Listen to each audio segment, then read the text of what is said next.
Stand by to launch FanStream Sports. 3, 2, 1.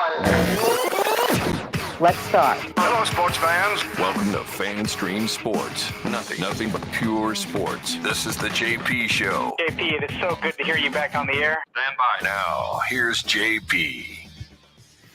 All right, welcome into a Friday edition of the JP Peterson Show here. As we got some interesting things to get into. The Bolts last night blow a golden opportunity to get a couple of points in this playoff push. We'll get into that. Wander Franco's bank accounts have been seized, and the story behind this is crazy. We'll get into that. The Bucks looking for a franchise tag opportunity. Who should they franchise tag? We'll talk about that. And we got some great guests for you today. Doug Waechter will join us from Rays Spring Training. Talk about the Rays pitching staff and what's coming up this year for them. Always fun to talk to Doug. And Eric Erlendssen will join us, Lightning Insider, and try to make sense of what the hell's going on with your Tampa Bay Lightning. Joining me this morning is Tim Ham, IndyCar Tim from our Dallas affiliate, DSP. What's up, partner? How are you? Good morning, JP. I don't know what the weather's been like. All I ever hear from Johnny and you guys is how great the weather is over in Tampa. We've had sunny and 80 degrees in Dallas all week. Wow. And How about that for continue through the weekend for February? Wow. No, right? we've been colder. We've been a little chilly in the mornings, but then it warms up nicely. So perfect golf weather. Oh man, I'll be hitting that little white ball on we have the Gasparilla Invitational, by the way, which is out at my club at Palmacia. It's one of the top amateur tournaments in the world, and it's we bring in some of the best amateurs around, and they love the course. Set it up really, really tough for these guys, and it's really a great, and the weather has been glorious for that. So yeah, it's perfect golf weather, perfect spring training weather in the Tampa Bay area, all over Florida. This is when you want to be in Florida, not in June, July, August, September. This is when you want to be in Florida. So yeah, and everybody's moving here. So everybody That's what I hear. Is moving to Florida. Sylvester Stallone announced on his show this week. I saw that on Twitter. He's moving, him and the girls. I guess he has a show where they show the whole. Yeah. It's a good show. Like, it's pretty good. He's like, we're moving to Florida. We're getting out of California. They're like, what? We can't leave LA. We can't leave LA. He's like, yeah, we're getting the hell out of this. Like they all have to go together. Come on, they're all like they're grown-ass women. But I think their entire existence is based on their dad. So yeah, sure. I don't think they're going anywhere without him and his credit cards. That's for sure. All right, so let's get into a little bit. You said you watched the game last night, the entire Bolts Capitals game last night. I did, man, because our Dallas Stars were going up against the Ottawa Senators, as they say, up above north of the border, and couldn't watch it because no one in Texas gets Bally Sports Southwest because it's not on any cable subscription service or streaming service except for AT&T, like DirecTV or the AT&T streaming service. That's it. You know, this is definitely an off-season topic that we need to get into. What the F have we done with our sports watching capabilities here? I mean, it's bad. You know, way back when DirecTV came in and it was like, oh, wow, you know, and now it's a free-for-all. And you got to have 17 different streaming services just to watch the teams you want to watch. Yeah. It's crazy. Or you have to have a cable service that charges you for 9,000 stations that you never watch. So can't we all just get along? Can't we all just have one streaming service that gives us for the most part, all of our different sports? Yep. And you see yesterday, Amazon is paying $150 million for one playoff game. Playoff game. Do you know, of course, Amazon Prime, the streaming service for Thursday night football the last year or two. Right. Yes. Did you see? And I didn't know this until I read that article because it was in there. How much they pay per game for the rights to Thursday night football? How much is that? It's an average of $58.2 million per game is what they pay for the Thursday night football package. Well, obviously, it's what I don't understand about Prime. Everybody, you got 180 million Prime subscribers, and that's just not for TV. That's for the whole Amazon experience. Comes with it, though, yeah. So it comes with it. So you've got 180 million people.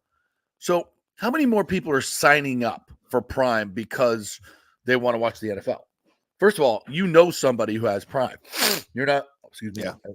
Yep. Allergy attack coming on. Wait. Okay. Uh-oh. You don't want any part of that. No. I'll hit the mute button. Don't worry. It's like 15 sneezes in a row. It's just an explosion. Oh, that's awesome. I'll do play-by-play for it. Yeah, you don't want to see that. You actually, if I go on mute and I'm doing that, it might be quite entertaining. It looks like he's having a seizure. No, that's an allergy attack. Don't worry about it. Yeah, so they got 180 million. So nobody's running out to get Prime because you have the NFL, right? Isn't the main reason you do this because you want people to sign up and subscribe to your streaming service, but they already have it. So for the Amazon, so I guess they sell the advertising, obviously, but are they recouping $58 million in advertising for each regular season Thursday night game? See, and that was my question. I can't. That's the only reason they would be doing that is if they're not going to lose money on it because you're not gaining. I wouldn't think you're gaining a ton of subscribers for Thursday night football. I don't think so because, I think you would just like for Peacock, they probably gained a good amount of subscribers, for that one playoff game, but it's for 1 month and you're going to cancel it anyway. So it's basically what was it? $6.99. $6.99, which and they paid $110 million for that Chiefs Dolphins wild card game last year. Yeah, so they get, that's. I mean, you gotta sell a lot of subscriptions. I mean, I'm sure they wouldn't be paying for it if it didn't make them money. These are not stupid people. That's why they're ridiculously rich. But it just goes to show you how much these games are worth and how much these players are worth, and it's mind-boggling. Yeah. It's just mind-boggling, the money. But good for the NFL and good for the players, and finally good for the college players who are starting to get their payment, but still are making pennies on the dollar of what they could be making. I mean, that to me, we know the NFL is rich, and we know that there's huge audiences and everything else. Think about the eyeballs when you total them up. If you were selling. If you grab the top 96 Division 1A teams, all right, and you said, I'm going to package them all together as a TV product, and I'm going to sell them on the open market once again, which is what they should be doing. Like this is scrap the whole thing, turn it into a professional model, just like the NFL. Keep all the traditions. Actually, you could go back to the traditions and put these teams back in their right geographical conferences. So, Texas and Oklahoma can play again, Nebraska and Texas can play again, and all these great, Pitt and West Virginia, the great rivalries would be renewed. And you'd have, people being able to drive to the games instead of USC fans having to come to the shoe in Columbus. I mean, that's what should be done. Imagine what that would be worth. Imagine what that TV contract would be worth, because you're not just talking about 32 teams. Yep. You're talking about 96 teams, and you're talking about huge ratings when you add them all up for all the games. Holy shiz. And then that money gets distributed to the colleges and then finally to the players in the form of salaries, not NIL money, which is the wild, wild west, even playing field, salary caps, the whole nine. It's, and people are like, we can never do that. You could do it. It's better than the system you have now. It's way better. And at this time of, complete chaos in college football, it's time to scrap it and start over with the modern day, financial existence that we're dealing with here. This is not, as I've said many times, this is not, hey, let's meet in Lake City and have a little football game and maybe we'll sell some tickets and popcorn. We're not doing that anymore. These are 100,000 seat stadiums that are making $10 million per game in ticket revenue. And these games are worth hundreds of millions of dollars in ad revenue. Yeah. So let's do it the right way. Let's stop screwing Florida State with their TV deal, when, Alabama's making twice as much and we're supposed to be competing with them. Yep. Right. And the same thing goes for USF. Let USF, sharing the same amount of revenue as these other schools. Of course, now it's fraught with problems. The Ohio States and the Alabamas of the world that are the giants, they don't want to give up their financial advantage just, because so everybody else can be in the same pie and have a level playing field. They don't want to do that, right? Well, maybe they should be forced to do it because they take public money. It used to be that way. We always wanted a level playing field. We had NCAA regulations to make sure nobody got paid, even though everybody was getting paid under the table. Right. So it's such a mess now. Now is the time. But I just bring that up because you see how much these games are worth in the NFL. These college games are worth gazillions as well. So, let's do it the right way when we have a chance to do it. All right. So let's get into the Bolts game last night. And look, I thought they came out great. They came out, I thought they played really well early on. And we've seen this a lot. They come out with energy, but they just don't get the goals and the big goals and the early goals that they need. And then, you get behind and suddenly it's a little bit too late. But in the third period, you get 2 goals 24 seconds apart from Nick Paul and Taylor Mott, some people scoring out other than Kucherov. Right. And that line, and boom, all of a sudden you're back in at 3-3 in the third period. And then what do?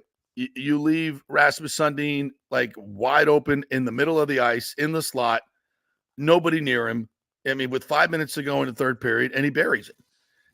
And look, when the Lightning are winning and Vasi makes that save, I'm not saying it was an easy save. You should never leave anybody open right there in the middle of the slot. Middle of the ice. Yeah. But those are saves that when the Lightning are playing well, he makes those 10-ball saves.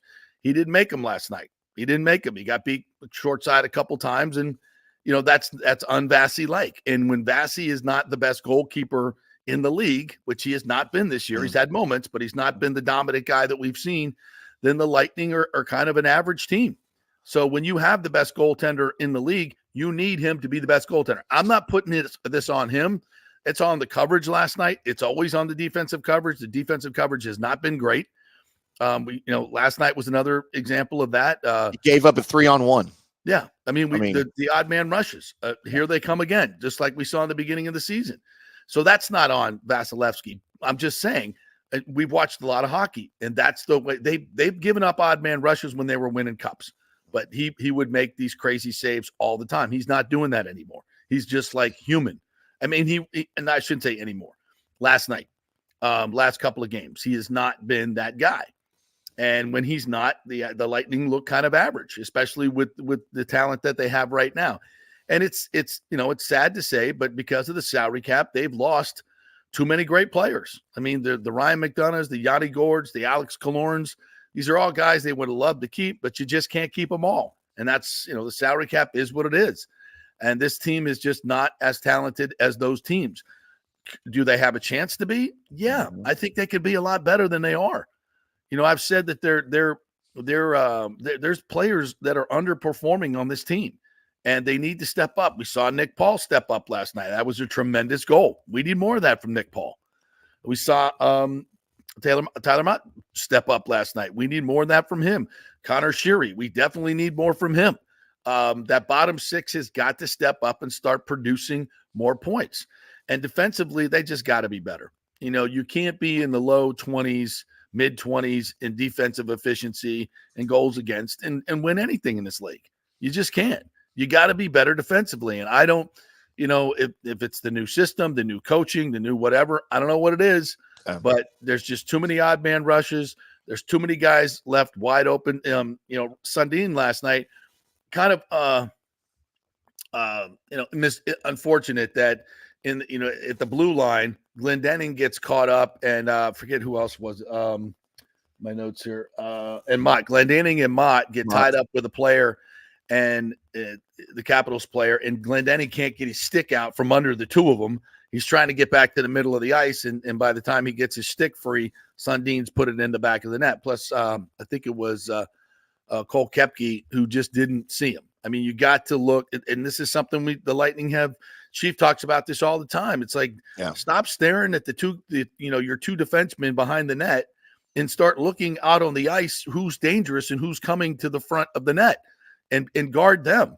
And that's been a problem. That's been a problem. So, you end up last night with a game, as Cooper said after the game, you're tied 3-3 midway through the third period, and you come out with no points at home. That's 3 straight losses at home, one to a last place team in Ottawa. One is a blowout to your rival Florida Panthers, and then the Capitals, who have been playing a little bit better as of late. They've now won 3 in a row. They come in and they get the best of you here at home in a game you had to win. So none of these are good signs. None of these are good signs. What did you see last night, Tim? No, and for both of these teams, the playoffs have already started for both of these teams. And absolutely, the look that I got from Tampa Bay last night was not that look. It didn't look. They did not have the same sense of urgency that the Caps had. The 3-on-1 odd man rush that ended up with the Monta goal. That was inexcusable.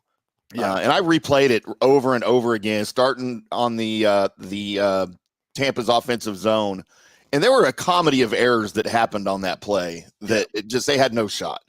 And I just saw the Caps again, like you said, 3-3 halfway through the third. It's a game that you have to win. You're at home. You've lost 2 in a row at home badly, and you're trying to turn things around here to make a run for the postseason.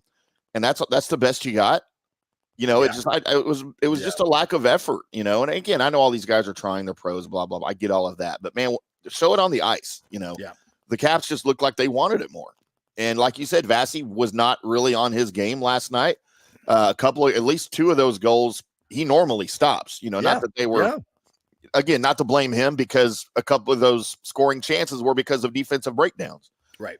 And you can't put all this on your goaltender, because he makes up for it, because he wins you some you probably shouldn't win from time to time, right? Absolutely. So they all balance out in the wash, but just a better effort from the Caps overall, I thought. Yeah, and this is a proud group, and you feel like they're going to bounce back. I still believe they have one of the best cores in the league, but you don't win in the playoffs, and certainly in the playoff push, with 4 or 5 guys. You got to have everybody pulling their weight. And right now, we just don't see that. So, we've talked about this on this show, who's coming in, what's Breezeball going to do. I'll be shocked if he doesn't do something. But I think just in general, and talking to some people in the media last night, it just feels like this team needs a wake-up call of some sort. I mean, here's the deal. John Cooper, he's been, he's the longest tenured coach in hockey. Mm-hmm. Am I saying his message is getting stale? No, I'm just, he knows how to coach, and he knows the recipe of what this team needs. He knows the recipe of what it takes to win a cup. And so do the core players on this team, because they've done it twice. They know exactly what they need to do. They know exactly where their desperation needs to be. But there comes a time when talent is talent. When you don't have Ryan McDonough, when you don't have Sergachev, when you don't have, not that Sergei was playing a tremendous brand of hockey, but he's a talented offensive defenseman that you need those guys to step up. And Sergei was going to get better. He was going to get back to his level of play. And you need that. You got to have guys like that. And if you don't, you're going to get beat in this league. And especially when you have teams that are more desperate than you. And I think if the Lightning are being honest, like your assessment last night of that game, I think is spot on. I'm not, again, Cooper said last night he had no problem with the effort and the desperation. I get it. Yeah, I mean, I think he's trying to. He doesn't want to come in there every night and beat him up. He can't do that, right? You can't do that. So he's got to try to pick him up and say, and they're close. I mean, last night that's a game that they should have won, and they had their opportunities. You even had another Caps goal that was disallowed for an offside on a review on a coach's challenge. By the way, good review, good challenge by the coach. Yeah, see that. Nigel Kerwin and the video gang doing a great job. That was huge. That kept them in the game, right? Yep. And then a couple minutes later, you give up that chance. So, they've got 2 back-to-backs this weekend. They got the Isles and the Devils this weekend, and you got to come out with at least 2. Like 2 is a must. I want 4.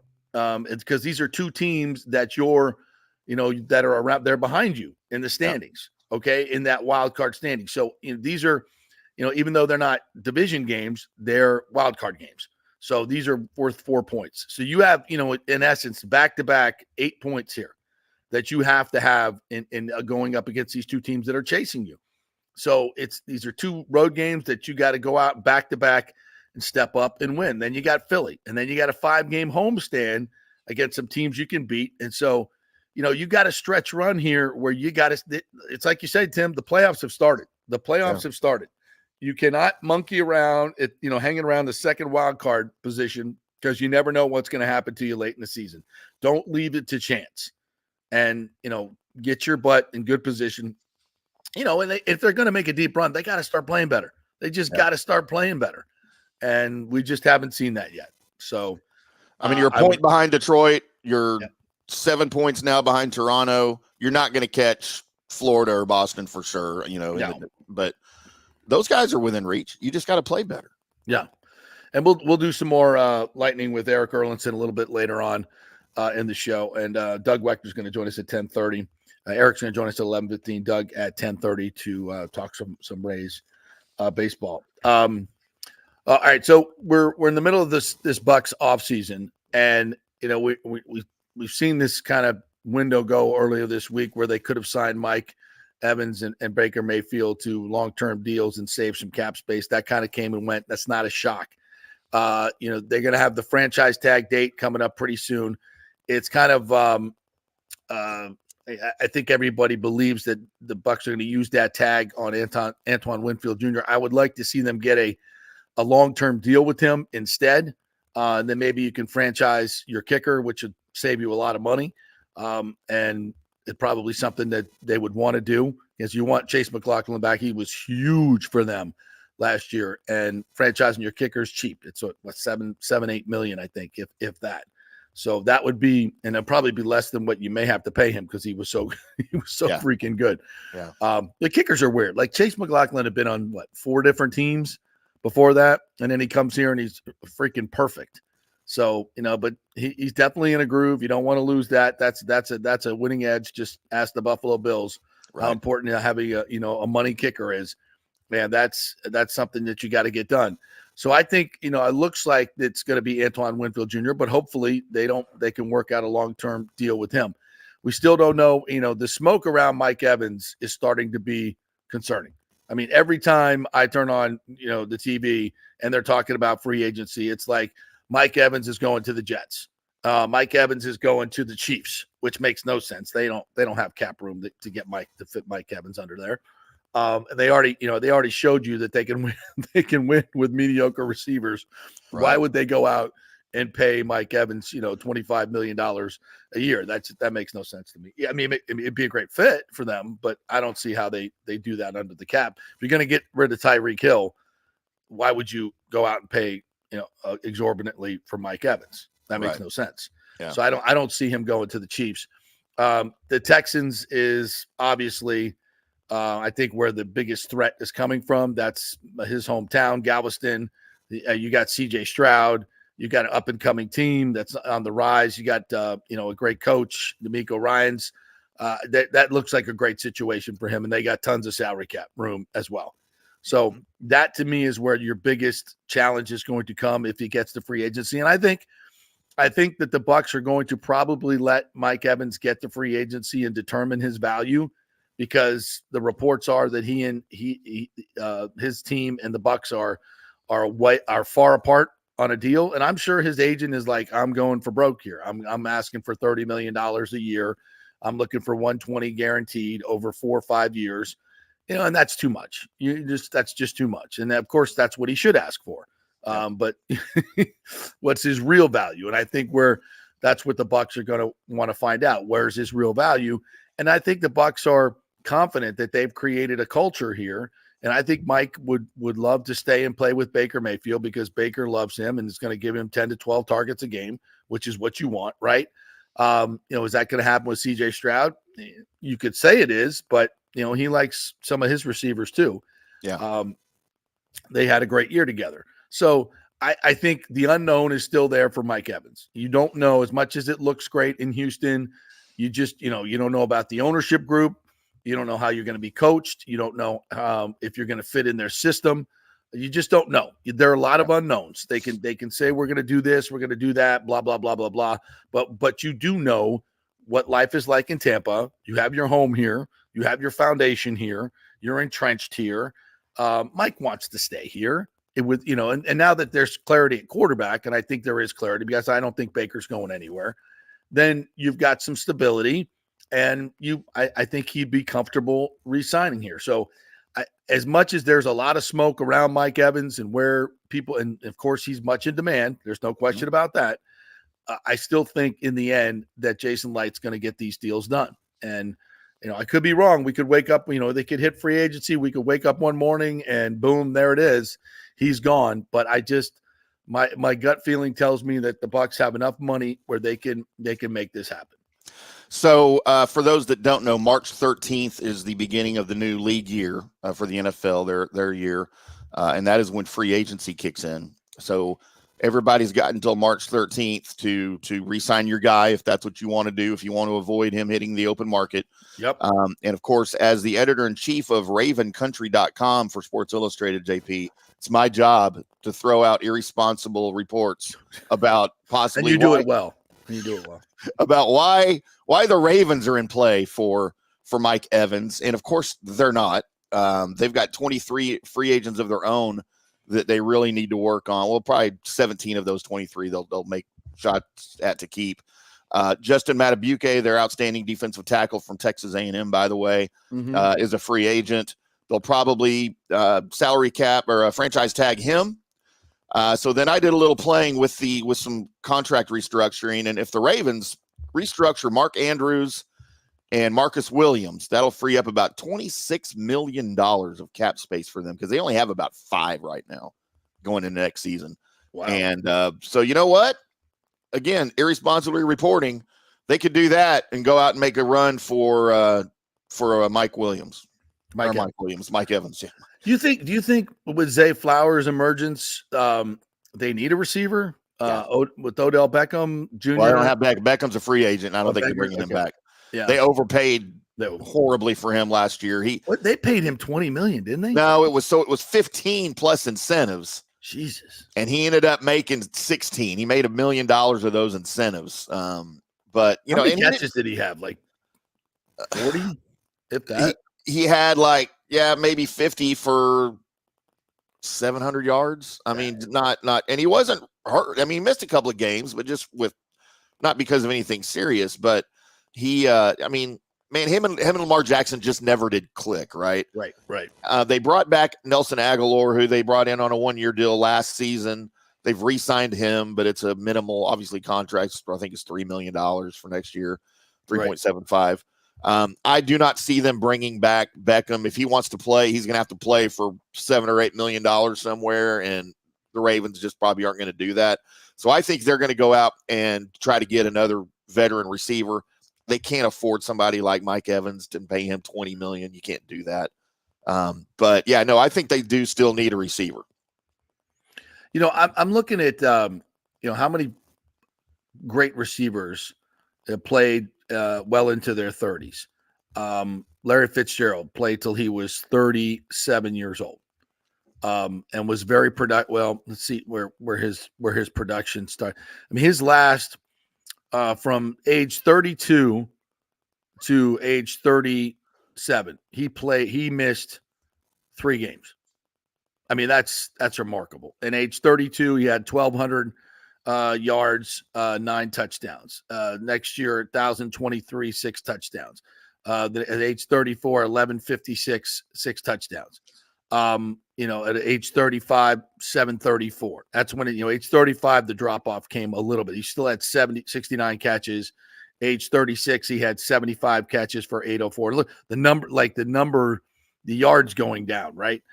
54 catches at age 37 for 409. But you remember Larry Fitzgerald being effective late into his 30s. I remember Jerry Rice being effective late into his 30s. Can you imagine any other receivers that were really productive into their 30s? Man, I was just trying to think about that, and I'm glad you read some of those stats off on Fitzgerald. My question on the Fitzgerald is who was throwing him the ball that late in his career?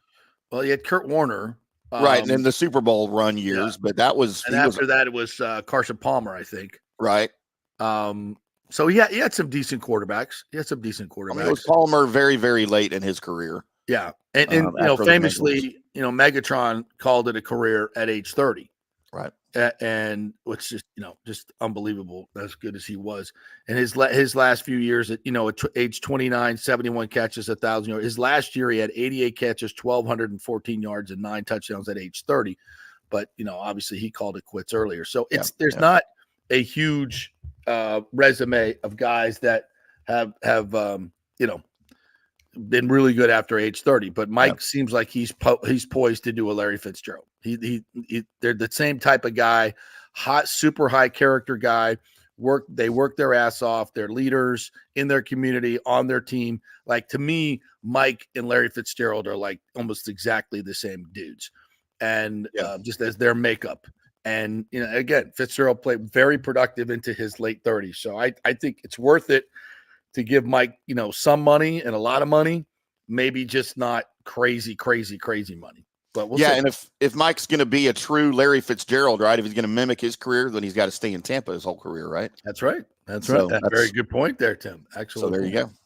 All right, let's talk some baseball with our good friend Doug Waechter, Rays analyst for Bally Sports. What's up, Doug? How are you, my friend? You're talking about giving him big money, but not huge money, like JP Peterson money, right? Oh, right.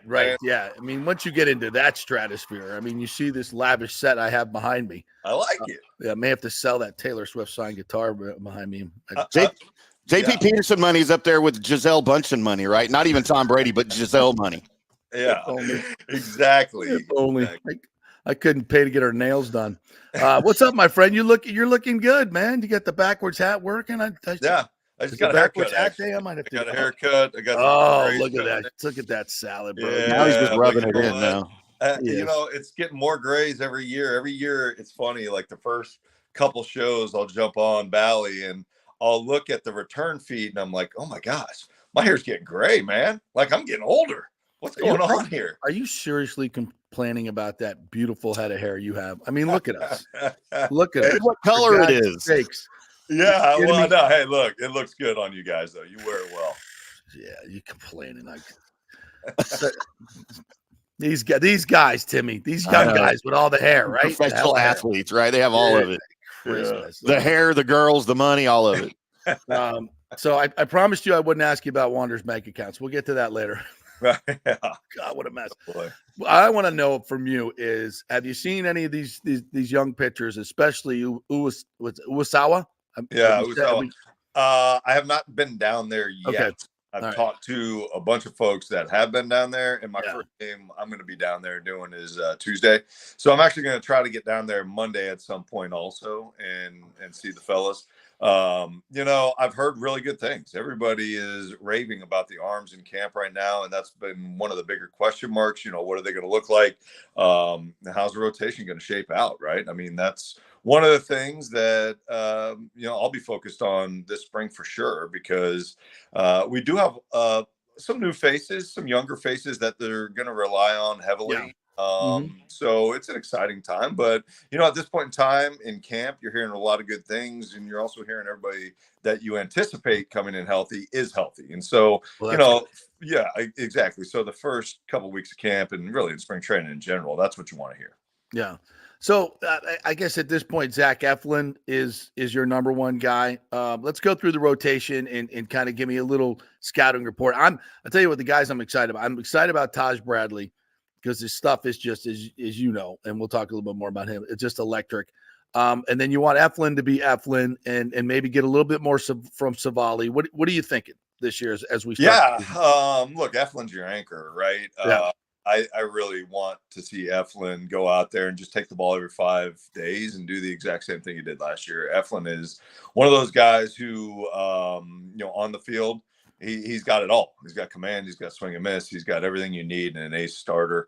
But he also competes, and he can also mentor some of these younger guys that he's going to need to do. So he's got everything you want in a number one. Really like Eflin going out there. Savali, he has the stuff for swing and miss. At times he can go out and, you know, throw a lot of pitches early, which drives up pitch counts, drives up Unfortunately, drives up the use a little bit early, and they have to go to the bullpen a little bit earlier than expected. But hopefully this year he'll be able to go in there and maybe get a little bit deeper. Yeah. Is what I assume they're looking for him to do. 5+, 6 innings, be more efficient. Yeah, would be really nice if you can go out there and, like you said, yeah, just be more efficient. That'd be a big step for him to going in the right direction. I think Taj Bradley, we talked about him. I think last time I was on, man, I really think this guy is primed to have a good season. He's going to go out there. He's been working on secondary pitches, and specifically for me, that's what I'm looking at for Taj. I want to see him go through those secondary pitches and be able to throw those behind in the count and get outs with them. And if he does that, then he could have a really, really good year because, you said it. He's got the stuff to be a top of the rotation guy. He's just, he's younger and he needs some time in the big leagues and he just needs some reps. Yeah, it seemed like with Taj, there would just be, he'd be sailing along, striking out 7 of 8 sometimes. I mean, just ridiculous, untouchable. Then he, would get a guy on, stolen base, he walk a guy, and then a 3-run bomb. And it's just like in a moment, he went from dominating to being down 3-0. And it just seemed to happen to him time and time again. And that comes with experience, right? When something bad happens, to pitch around things, pitch away. So this is something that we can expect a nice jump from him because of the stuff and how he learns how to use the stuff. Yeah, that's the next stage in the process of maturing for a young starter. He's a power pitcher who really never struggled in the minor leagues. I mean, this guy who can just go out there and dominate with one pitch. So, it's a kind of a credit to what kind of stuff he has. He can just roll through minor league professional teams with some good hitters on him and just dominate with a fastball if he wanted to. And so now that he's, at a level where they're going to challenge him to throw strikes and be in the zone consistently, for a younger power pitcher like that, the first thing they have to really go through and get over is working around that one big inning. And we saw it at times with Taj last year, and we saw him lights out last year as well. And so I think that, if he can go out there and just eliminate that inning, then you're talking about a guy who can really fit in real nice right behind Eflin potentially as a top of the rotation type guy. What do you see from Zach Littell? I mean, obviously when he got it going, he got used to the starter's role. His he had a 3.34 ERA in his I think his last 12 starts. So that he was a huge surprise as a starter. Can he continue that? It was crazy to me to see how quickly he adjusted to the starting rotation. I mean, most of the time you see a guy jump out of the rotation to the bullpen during the year, not the other way around. And you had Littell, who essentially had to build his innings up as a starter in the major leagues, which is extremely hard to do. But he was able to do it because he was so efficient with his pitches. I mean, he is precise when he gets on that mound and just dialed in. He's got kind of that bulldog mentality of he's attacking hitters nonstop. And, whenever you have the hitters on their heels right after pitch one, I mean, it does flip the count in your favor, and it really does make a big difference. So I do think Zach Littell has the stuff to continue to be good in the rotation for the Tampa Bay Rays. The good thing is for Littell, I mean, he's going to be penciled in probably middle to late in this rotation. He's going to be going up against a lot of other 4 and 5s. Yeah. And puts up numbers like last year, he's going up against 4 and 5s in other rotations. That's going to create a lot of wins for him because, again, he is very efficient. He can get through 5 or 6 innings pretty clean because he's always attacking that zone. And so I do like where he's at. I do like the idea of him being in the back end of this rotation and giving us a quality start every time out.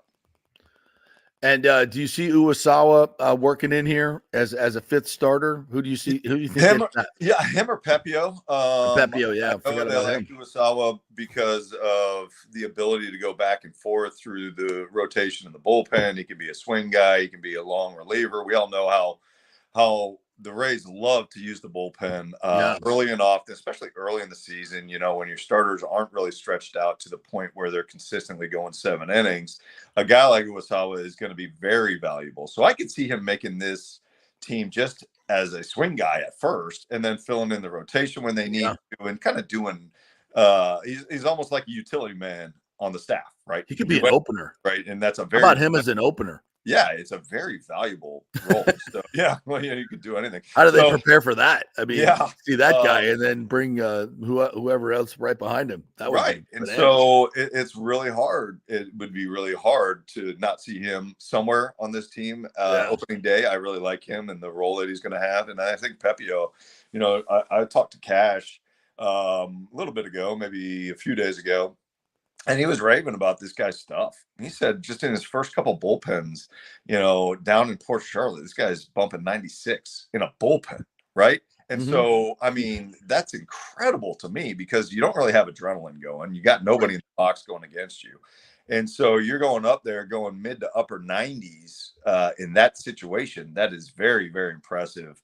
And it shows what kind of stuff this guy comes over with. I don't think the Dodgers were wanting to trade him, but I think that, it was a deal that they had to get done. So they reluctantly did give in and pass him along to the Rays. And I think the Rays are going to benefit from that.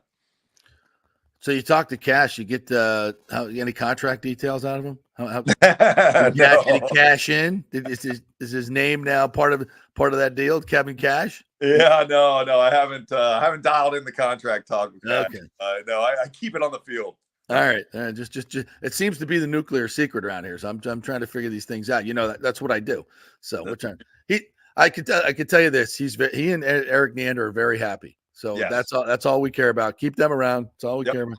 All right, let's transition to the bullpen. And I'll be honest with you, I can't keep track of who's healthy and who's not. Like, where do we have any slots here for the bullpen? What are we thinking? Like, there's always slots for the bullpen arms, right? You got certain guys that are, of course, going to be penciled in. Fairbanks is going to be your dog in the back end bullpen. Guys all around him, but. It's one of those things that I think the bullpen, there are some arms that will have a chance to make that team, but, it's going to be a strength, and it's a strength that the Rays always look at and look into. And there's always a couple spots in there that you can shuffle around, but the majority of that pen is going to be set. And again, it's going to anchor around Pete Fairbanks. Sean Armstrong's another guy who's outstanding. So, it's kind of similar to the last 5 years that we've talked about a bullpen. It's going to be a strength of the team. They're going to have power arms, and they're going to be able to go at you and pump a lot of strikes. I think Jason Adam he's healthy, right? Yes. Shane Boston won't be back till mid. Shane Boston will be back. Yeah, they're anticipating him coming back somewhere in the summertime. Okay. And that's all anticipation. That's not based on health. That's just based on getting this guy back out there and getting him more reps. He's going out there and he's throwing the ball really well right now. And so he's still so young, right? Yeah. And he's still considered a prospect because he just has very limited time in the big league level. Right. So when we have seen him healthy, he's been outstanding. And you can tell how this guy's stuff can translate into a top of the rotation type guy. But you just gotta let him mature organically, and you don't want to rush that process. And if they can do that and they can hold him off until they really want him up, then the second half of the season could be outstanding for him. You hear anything on Matone?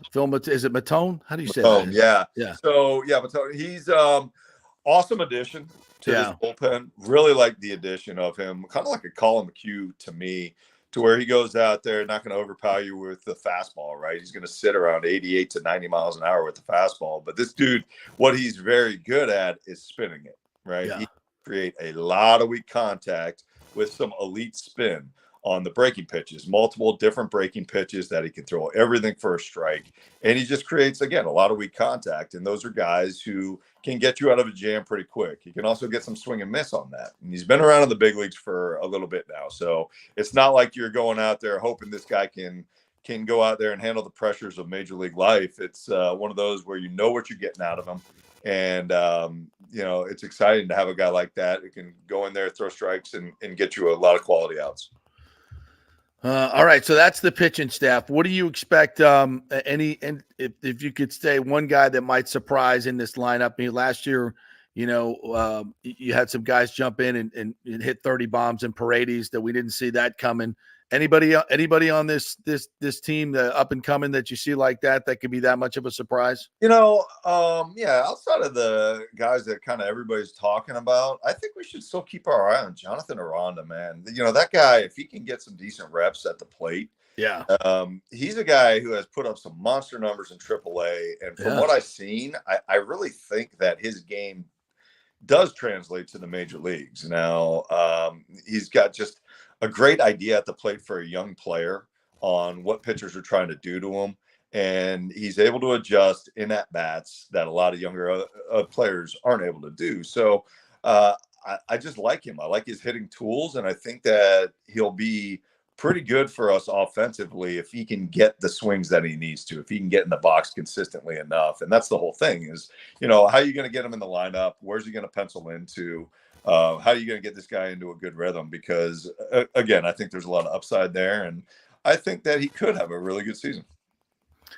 All right, partner. And we have a lot of the same guys back in the lineup. I mean, I know there were no huge additions, but you just expect more production just because these guys are getting older. Sometimes we forget that a lot of these guys are just young and they're still growing in the major leagues, and they're going to get better just by being older, more experienced players, right? So we should expect that this offense will be good. And I know we have to wait to the postseason to really judge it, but because that's kind of where we're at now with this team. That's a good thing, right? When the postseason becomes the most important thing, when making the playoffs is almost a given, that's a good thing. But I think all these guys just get better by experience, I hope.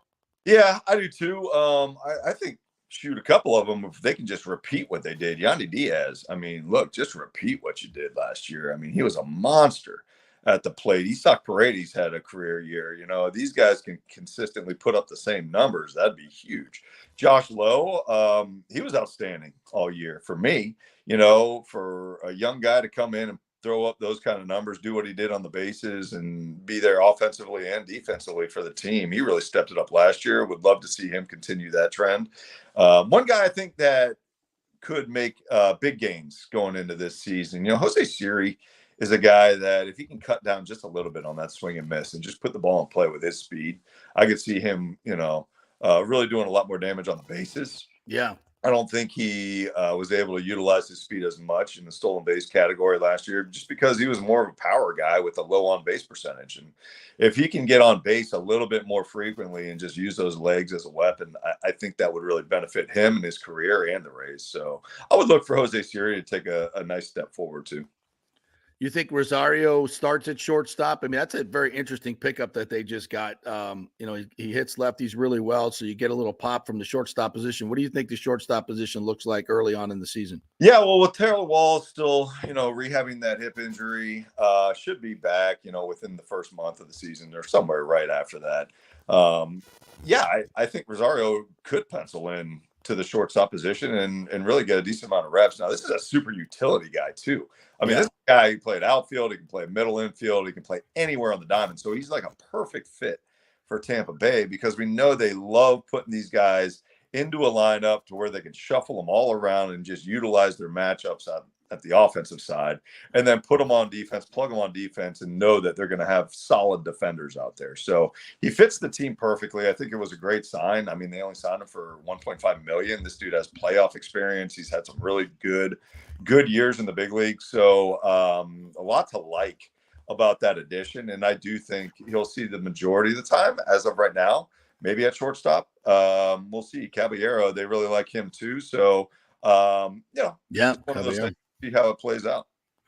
All right, we're going to be able to watch you on Valley Sports like all year long. Like we're going to be getting the games. Very, very excited about watching you and Rich and the whole team this summer. But we never know where this thing is going with streaming. So as far as you know, Valley's is good to go. We got you on Spectrum, right? We can watch it. That's still on Spectrum, right?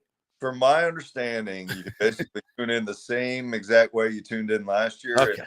Should be good to go. And you can see me and Rich with our makeup on and hair gelled up real nice. So I don't have to buy Prime or Peacock or Hulu or everything else. I just Valley whatever. I mean, I know the Valley app always, you can be safe with that. I know that. So outside of that, wherever you get your Valley Sports, that's where you can dig into it. So, what's interesting here in Dallas, Doug, I live in DFW. By the way, thanks for that playoff loss to the Rangers last year. That really sent us over the top. Here in Texas at Valley Sports Southwest, like literally nobody gets that. And nobody can watch the Rangers. Nobody can watch the Stars. Nobody can watch the Mavericks.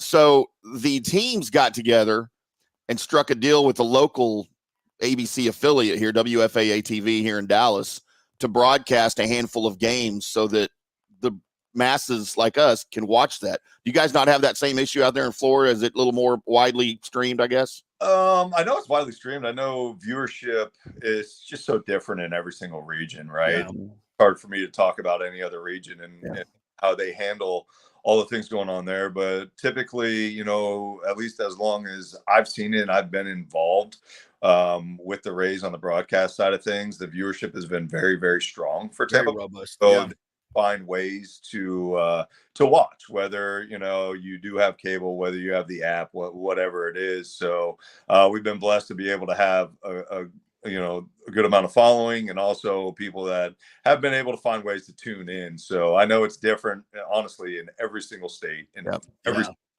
And it's not just baseball. We know it's it's hockey, it's basketball, it's all kinds of stuff. So it's just kind of the way technology has changed over the years, and all this just come around. And I think it's still everybody just trying to figure out what's best for to get the broadcast to as many people as possible. It's easier for me to watch a Lightning, Rays game than it is for me to watch a Rangers or a Stars game here in Dallas. And that's Tim, I think that answers your question. You just need to lock into the Rays. There you go. Hey man, I've kind of become a fan. I've become a fan. They saw a lot more success than the Rangers did up until last year. So absolutely. Yeah, we could steal that World Series title. That would be nice. They won a World Series title, but nobody saw it in Dallas. That's fantastic. Well, it was on Fox. Come on. I know. How they can't watch it, the regular season games is bananas. All right, Doug, appreciate you, my friend. We will be watching on Bally's, on the app, and on Spectrum. So we really appreciate it. Thanks, buddy. All right, got it, boys. Have a great day. Good. Haircut looks wonderful. Rubbing it in. I'll just take the next time, have the clippings and send them over. Like paste them on my bald spot. Thank you. Appreciate that. You boys. The great Doug Waechter there. All right. We got to take a break where we give you 51 minutes of uninterrupted Tampa Bay sports talk there. We do it each and every day, my friends. We thank our sponsors, the Jeeves Law Group, Bay Area Modern Medical Center, Italiano Insurance, the Golden Diamond Source, the Geddes Gordon Group, American Mortgage Services, and Synovus Bank. Thank you all so much for being our great sponsors and being able to get this great content out to the people. We'll take a break. We'll thank some of those sponsors and be back on the other side. Stay with us. This is The Strike. 102.5 WHPT, HD2 Sarasota, Tampa, St. Pete. JP here for my friends at your local Synovus Bank, and I do mean friends, and I do mean local. One of the local managers in Tampa is John Acosta, big fan of the show, and I've known him for over 40 years. He's been in local banking since 1983. You talk about developing relationships. You don't stick around for that long unless you're doing things the right way and have a great reputation, and that's the focus company-wide at Synovus. Big enough to handle any complex international transaction, but small enough to answer the phone when you have an urgent question about your business or personal account. And for personal accounts, they have a very easy app that works great. You can do everything online. And for large or small businesses, you will get that personal touch and services to help build your business, taking your dreams and aspirations from the whiteboard to reality. We can make that happen. Let us show you how. For a Get Acquainted meeting to open a business or personal account, just call John or go to synovus.com to find out where your local branch is. All right, this is for all you guys who don't want to go to the gym and do 5,000 crunches. At Bay Area Modern Medical Center, you can get on the new True Body machine where you can reduce fat and tone up your muscle. It's like doing 54,000 crunches in just 15 minutes. Define your body as you see fit. True Body offers personalized muscle stimulation that delivers the equivalent of those 54,000 crunches in just 15 minutes. Just get in touch with them at Bay Area Modern Medical Center, BAMMC.com. Chris Lugo and the team over there will set you up on TrueBody and get amazing results. Non-invasive with comfortable and little to no pain and zero downtime. You can isolate and target those areas that you want to improve and treat multiple areas simultaneously. It's an amazing machine, so check it out at Bay Area Modern Medical Center, BAMMC.com. JP here for the Geddes Gordon Real Estate Group and our good friend Jane Geddes. Folks, simply put, there is nobody like Jane. Jane is a former LPGA two-time major championship winner. She was also vice president of talent relations at WWE. She also has a law degree from Stetson. So if Jane can drain a 10-footer to win the U.S. Open and stare down Hulk Hogan in the boardroom, you want Jane on your real estate team to not only negotiate the best deal, but find you the perfect home or investment property. And when you work with the Geddes Gordon Group, you become part of the real estate family and get concierge services that include expertly staging, marketing, and preparing your home for sale. Advice on golf properties. Hey, you might even get some golf tips. Many of their clients become friends long after the sale or purchase is completed. It's all part of the deal. So if you're looking for that perfect home or investment property or trying to get top dollar for your home, go with Jane Geddes and the Geddes Gordon Group because there's nobody like Jane. Call 813-485-6808 or go to geddesgordon.kw.com. That's GEDDES Gordon.kw.com or call 813-485-6808. Let's go. Right now, back to the show on FanStream Sports. All right, welcome back to the JP Peterson Show. Rookie move. Took a late bite during the break. Haven't eaten breakfast this morning. Me neither. Eating on the air. So apologize for that, my friends. That's in Radio School 101, JP. You don't eat on the air. I thought we had one more spot. My bad. Welcome back to the JP Peterson Show here, brought to you by the great folks at the Bay Area Modern Medical Center. Get your testosterone right, kids. If you have not had your testosterone tested, you could be, late 20s, early 30s. Even those numbers are down just due to the environment and the food. And our the American food supply is so bad. If you don't know this, that's why you got to go to Bay Area Modern Medical Center to get those great recommendations from Chris Lugo, who has a nutritional science degree. He's off with the National Guard this week playing Army. So we'll hear from him next week. But Bay Area Modern Medical Center, go to BAMMC.com. They'll help you with your nutrition, your testosterone, your immune system, all that stuff. In this day and age, folks, you need someone to guide your medical care because the 15 minutes you get with your doctor is not doing it. So go to BAMMC.com and get that. All right.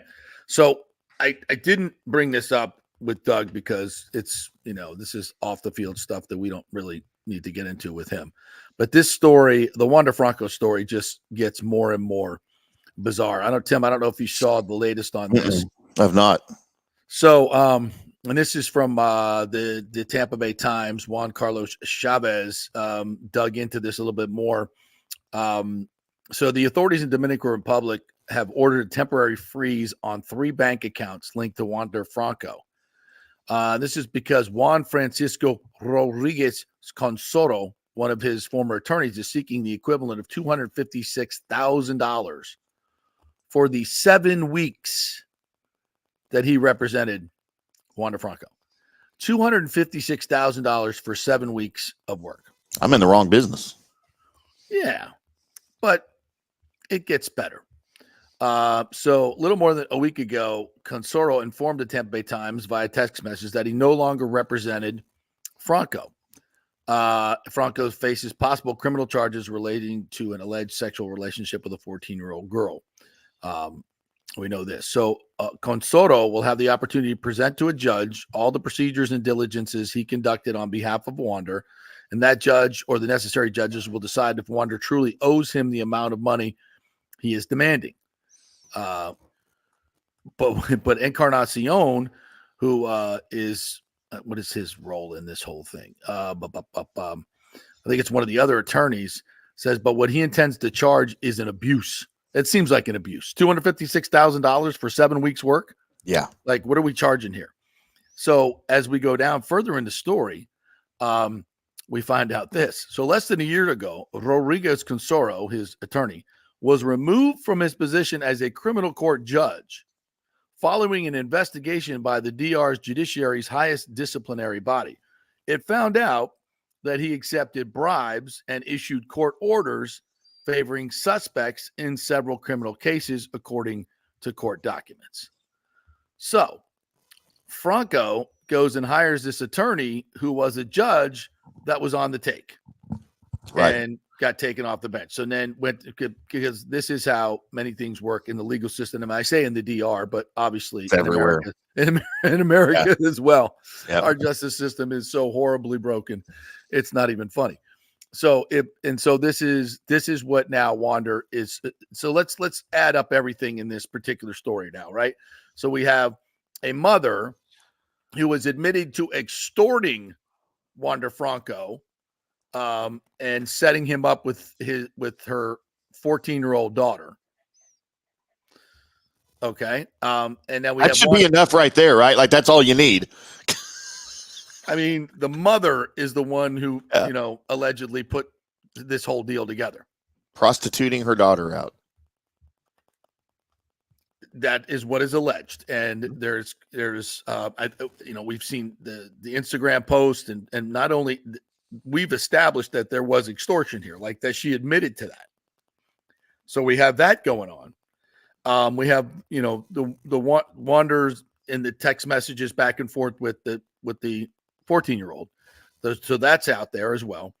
And so obviously that's what he's charged with. And now he hires an attorney who was a judge who was on the take. Now, if you're a judge on the take and you're disbarred from where you're thrown off the bench, how are you still able to practice law? Like, how do you have a law license if you've been charged and convicted of taking bribes? Because clearly what you're going to do as an attorney is now take the money from your client and trying to bribe the next judge, because that's how it works.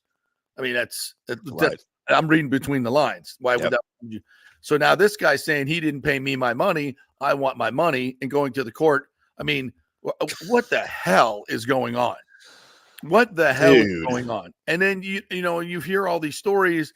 At least I've heard stories from people that have lived in the Dominican Republic that have played in Major League Baseball that are like, normally, these things happen. It's part of the culture down there. And they just, people get paid off and it all goes away. So they're shocked that Wander is being prosecuted for this. Right.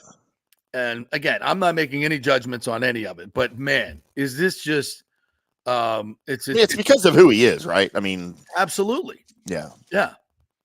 It's because of who he is.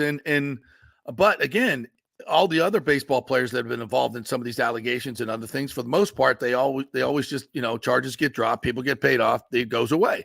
But for some reason, that's not happening with Wander Franco.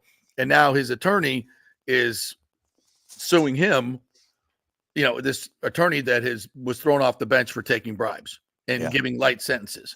I mean, so this sounds to me more than a real life event that's happening. This sounds more like to me something you would read in the TV guide. Well, nobody knows what a TV guide is anymore. Sorry, on the movie of the week on Telemundo or Univision or something, right? Yes, you can make a miniseries out of this, no doubt about it. Yeah, there's no question. Thornbirds. This is better than the Thornbirds. I'd like to see it actually. This would be one of those, SUV plots or what have you, whatever, or SVU. Law and Order, Dominican Republic. SUV, whatever the hell it is. Yeah, that's exactly what it is. And here's the deal. There's a $182 million contract at stake here. Jeez. That the Rays are undoubtedly trying to get out of, I would imagine, and should be able to get out of if he's going to jail, sure. Right? And so there's got to be a clause.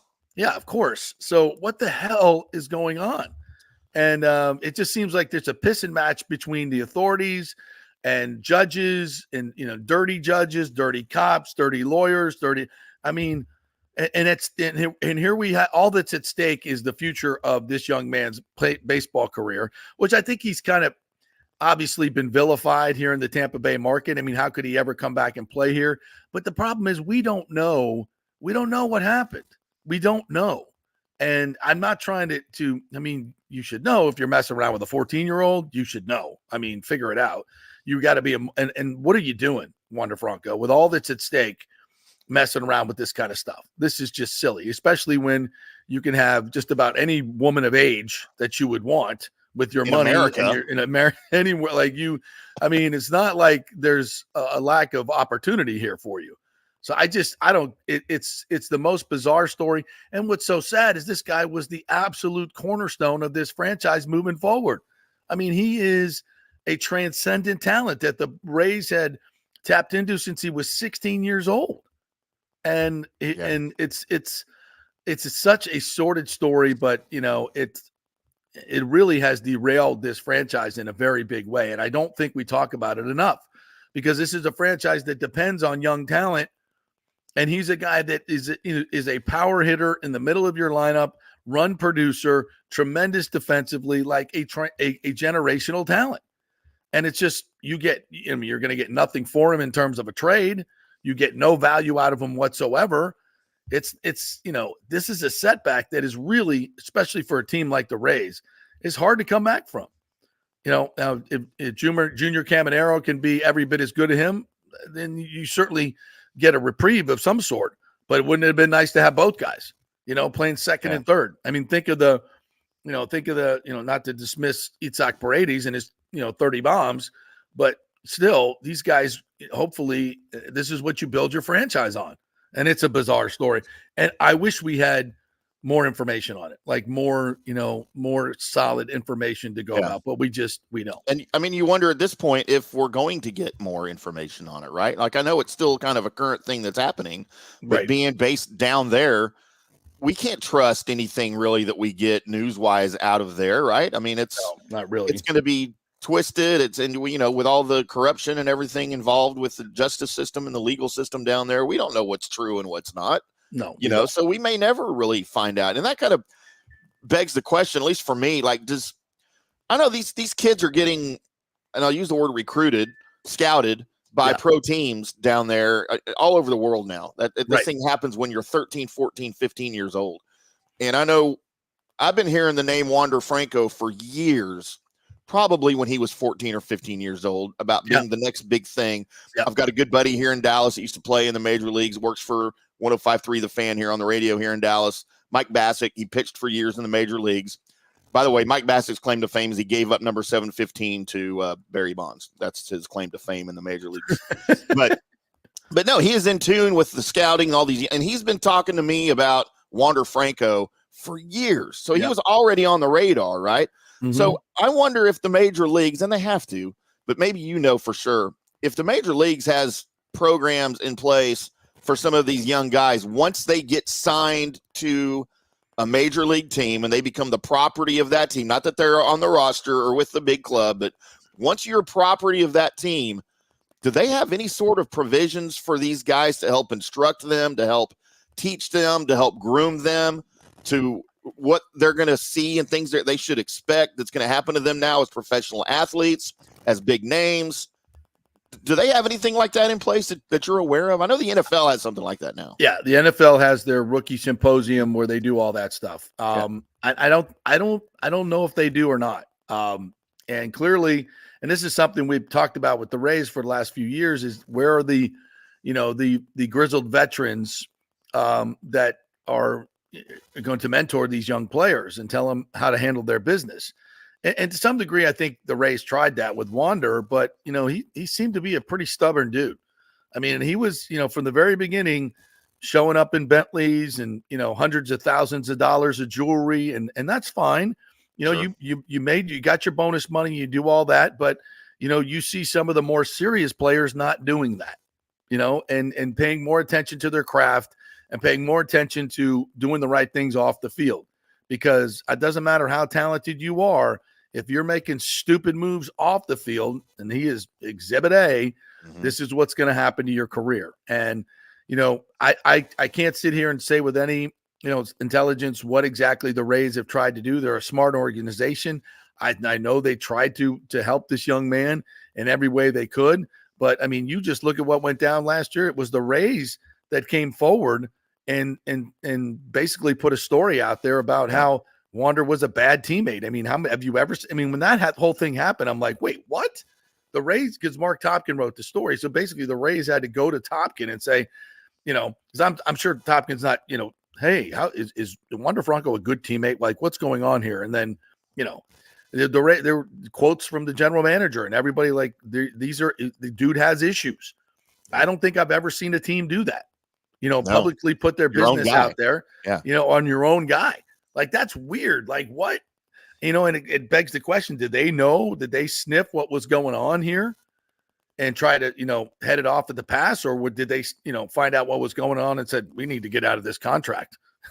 Let's throw this guy under the bus. Did that happen? I'm not saying they did, but I'm like, is that I've never seen a team out their own guy like that. Have you? No, I've never heard of that in any sport.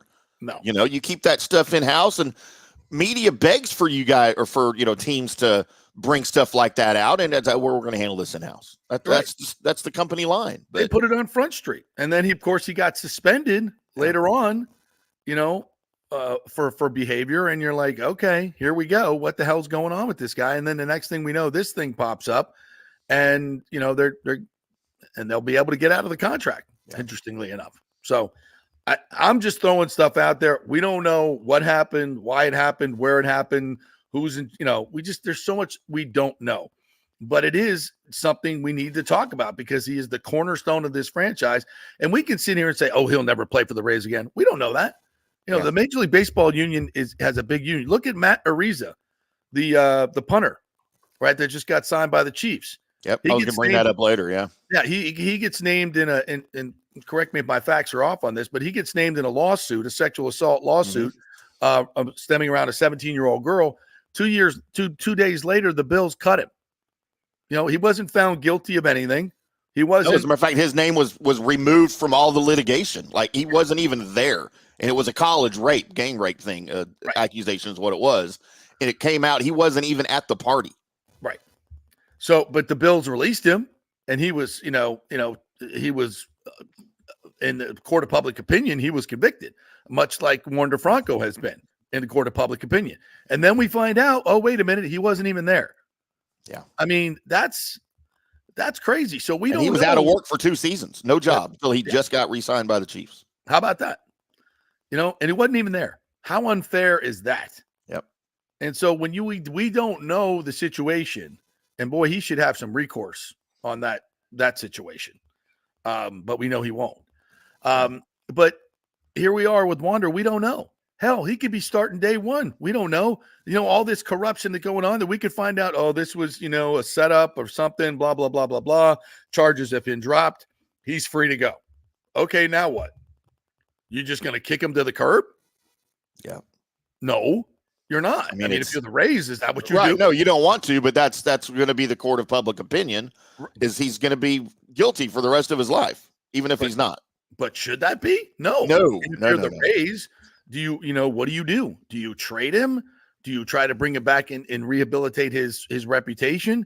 He's, he hasn't become a bad ball player. This just in. And last time I checked, Major League Baseball pays a hell of a lot of money for players like this. Yeah.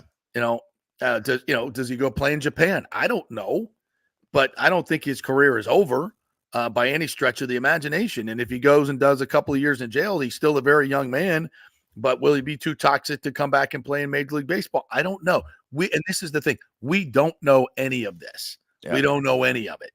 So, I just think it's a bizarre situation, and I have no idea how it's going to shake out, but it's very important to the Rays' future. And for the Rays now, if he does come back and, not guilty, he was never involved in any of this. It was a blackmail scheme. It was made up to get money from him, and he wants to come back and play for the Rays and fulfill his contract. Well, even before any of this happened, you'd already put stories out, but he was a bad teammate. Right. So now have you burned that bridge so where he ain't going to play for you again, even if he could? Yeah, maybe. Maybe he doesn't want to play for the Rays anymore the way they did him. So bizarre story. All right, let's take a quick break. When we come back, Eric Erlendssen, Lightning Insider, will join us, and he will regale us with his Star Wars stories from last night. It was Star Wars night, Tim. It was. I saw that. I had to mix it up with Darth Maul and Lord Vader last night. Barely got through my. Did you dress up? I did not. But I had to put up with these lightsaber guys coming at me, man. Especially that Darth Maul with the two-sided thing, man. I got but I got it done. Under good for you trying circumstances. But Eric Erlendssen has some great stuff to tell us about. Story involving Baby Yoda and Phil Esposito. How about that? Oh my gosh. Didn't expect that. If you had Baby Yoda and Phil Esposito on your JP Peterson bingo card this morning, you win. There you go. Quick break. Back in 3. Stay with us. JP here for the Jeeves Law Group, Jeeves. Call for a free case evaluation, 888-9-JEEVES. That's 888-9-JEEVES. We're local, we're trusted. The law firm brings over 80 years of combined legal experience focusing on clients in Tampa Bay, the state of Florida, and national class action cases. If you're injured, get that free case evaluation, no cost to you. The Jeeves Law Group's focus is on auto, truck, and motorcycle accidents, as well as class action and consumer protection law. Scott Jeeves is a board-certified civil trial lawyer and a certified circuit court mediator practicing in the Tampa Bay area for over 30 years. You hear him on the show all the time. Great guy, big Gator fan, and great for the community. The Jeeves Law Group is a highly skilled team with years of experience that will apply their skills, expertise, and knowledge to assist individuals who have been in an accident with compensation for damages, lost wages, medical expenses, pain and suffering, and property damage. Get that free case evaluation, 888-9-JEEVES. That's 888-9-JEEVES. JP here for my good friends at Italiano Insurance, and they did it again. Once again, Italiano Insurance stepping up with the best customer service. I was in a bind. My old insurance company, my auto insurance, jacked up my rates, so I called Charity at Italiano Insurance, and she stayed till 9:30 at night until she got my insurance done. And guess what? She searched all these companies for me. I didn't do the work. She did. Saved me $1,000 on my annual premium. $1,000, folks. That's real money. And that's what you get at Italiano Insurance. Great customer service. And here's another note for you, by the way, with hurricane season up. 40% of people in Florida are underinsured. That means if you have something happen during a hurricane and you need replacement costs, you're going to get 40% less than you deserve. Can't let that happen. Call the folks at Italiano Insurance and get them to help you out in both those regards. They will save you money and keep you insured properly. That's 813-877-7799. Great folks in the community, been doing it for over 60 years. Italiano Insurance, 813-877-7799. Start the new year with a new diamond from the Gold and Diamond Source. It's still engagement season. Where better to get that special ring than the Gold and Diamond Source? Of course, I just got mine there. I'm engaged. You should do the same thing. Let's go. Gold and Diamond Source has the largest selection of engagement rings in the country. A literal jewelry superstore with 30 times the inventory of any normal jeweler. And if you have a loved one or a special person in your life who has a birthday this month, maybe you have an anniversary coming up, you can get 15% off the January birthstone, which is garnet, as in garnet and gold for all your Seminoles. Celebrate that mythical national championship. And it's the Gold and Diamond Source's 40th anniversary. For the past 40 years, they have taken pride in offering only natural diamonds formed over billions of years from the Earth's incredible forces. And gold prices are at an all-time high. Now's your chance to turn your jewelry box into a cash machine. It's the perfect time to trade in your broken or unworn pieces for something new and stunning. It's the Gold and Diamond Source, 3800 Omerton Road, always online at thegoldendiamondsource.com. Let's go. Right now, back to the show on FanStream Sports. All right, welcome back. Excuse me. To the JP Peterson Show as we roll on here on this Friday, and the Bolts get ready for a little 3-game road trip. Coming off a bad homestand. We're brought to you by the great folks at Italiano Insurance. Get that Italiano Insurance checkup and great customer service. I was speaking with Charity yesterday on the phone. I can't get into the details, but I'm just going to tell you, they gave me the best customer. They always give me great customer service. They saved me $1,000 on my auto insurance every 6 months from what I was paying. And I had an issue with that particular progressive insurance company, and they solved it, and they did all the work. They were on the line. Charity was on the line for hours with these people to finally get it done. I didn't have to do it. That's what you pay for. Holy moly. You know what I'm talking about. You don't want to be in voicemail hell. with one of these companies. That's why they handle that stuff. Why would you do it any other way? 813-877-7799. Let them do all the hassle, and you get the savings, and you don't have to deal with that stuff. So Italiano Insurance, it is worth it, folks. Trust me. You get great customer service. All right, let's welcome in our good friend Eric Erlendssen, my longtime colleague, formerly of the Tampa Tribune. We were together again last night, and look at him there. He's got Baby Yoda on his shoulder. I love it. Now, JP, you know his name's not Baby Yoda, right? You know what the character's name is, even? Well, you don't watch the show? Eric does. Oh, yeah. Grogu. It's Grogu. Right. Is it not Baby Yoda? Can we not call him Baby Yoda? It's not Yoda. Once we got an actual name during the series. Okay. So that's what. Excuse me. Didn't mean to misgender Grogu or whatever I did there. Misrepresented. Misrepresented. Yeah, I could go to jail for this, in some places. Tatooine. They'll send me to Tatooine or Hoth. Right, yeah. Eric? You don't want to go to Hoth. No. Or Tatooine, really. I'd much rather be in Tatooine than Hoth. I would be, yeah. I want to go to that planet where they have the Amazon ladies that run around just like with no clothes on. What planet is that? I saw that in a Star Trek episode sometime. William Shatner was marooned there, I think. That's the one I want to see. Piece of advice: don't ever confuse Star Trek and Star Wars. No. See, I did that again. Eric's just going to push the button and be done with me because I've misidentified. It's a disaster. My sci-fi stuff is. Look, I grew up with Star Trek. I mean, I grew up with that was my thing. Man. I love both. But I don't confuse them. Like I know which one's which. I mean, listen, you want to start comparing them. I mean, William Shatner, that dude was a stud. Still is. Yeah, still is, right? I mean, I know Captain Kirk never flew the Millennium Falcon. Okay, I know enough to not make that. I know that. I'm just making sure. That Enterprise was a badass. That's all I'm saying. Those phasers, I mean, come on. That stuff was amazing. All right, we're digging a hole here. So tell me the Espo Grogu story.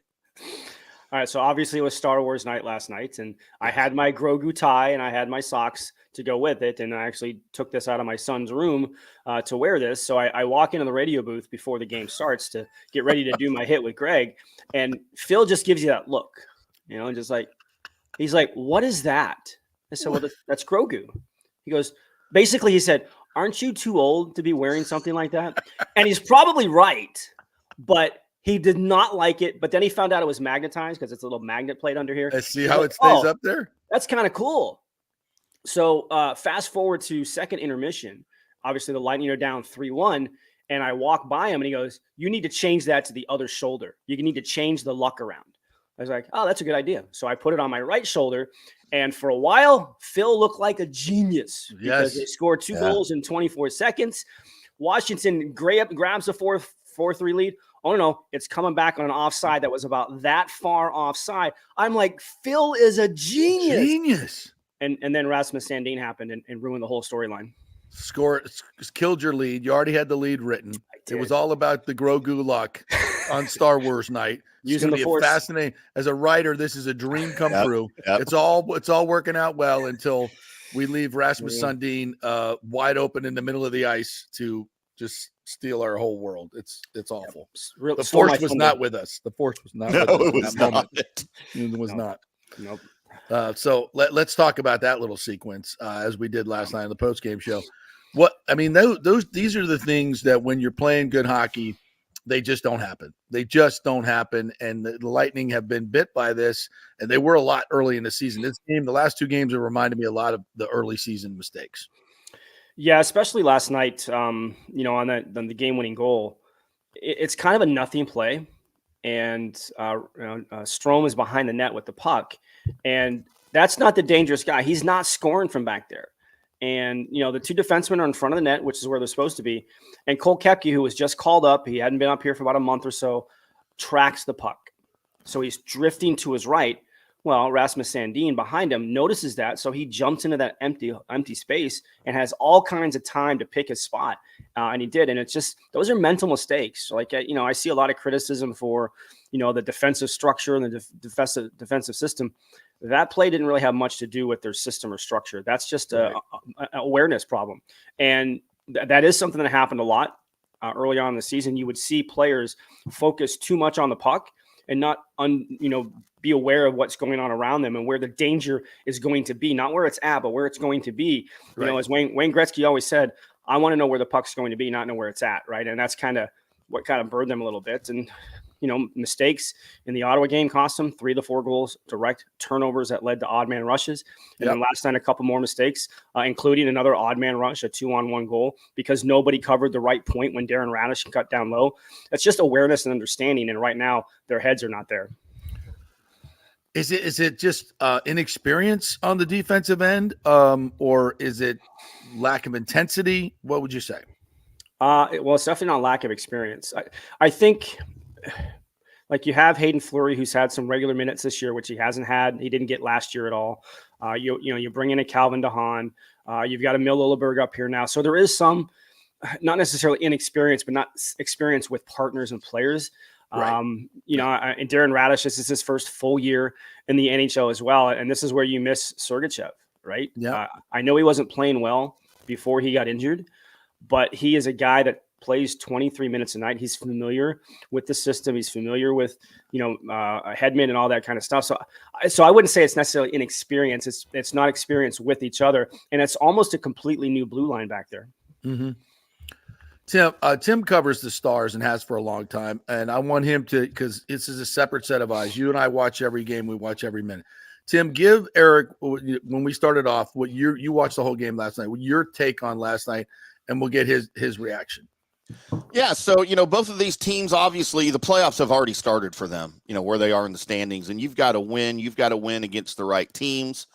Washington is right behind you in the standings. They're in your barn, and you're 3-3 midway through the third period. And what I saw, again, not as a raise, or God, I did it again, JP, as a Lightning, it's my concussion. I'm concussed, by the way, Eric, so I have excuses.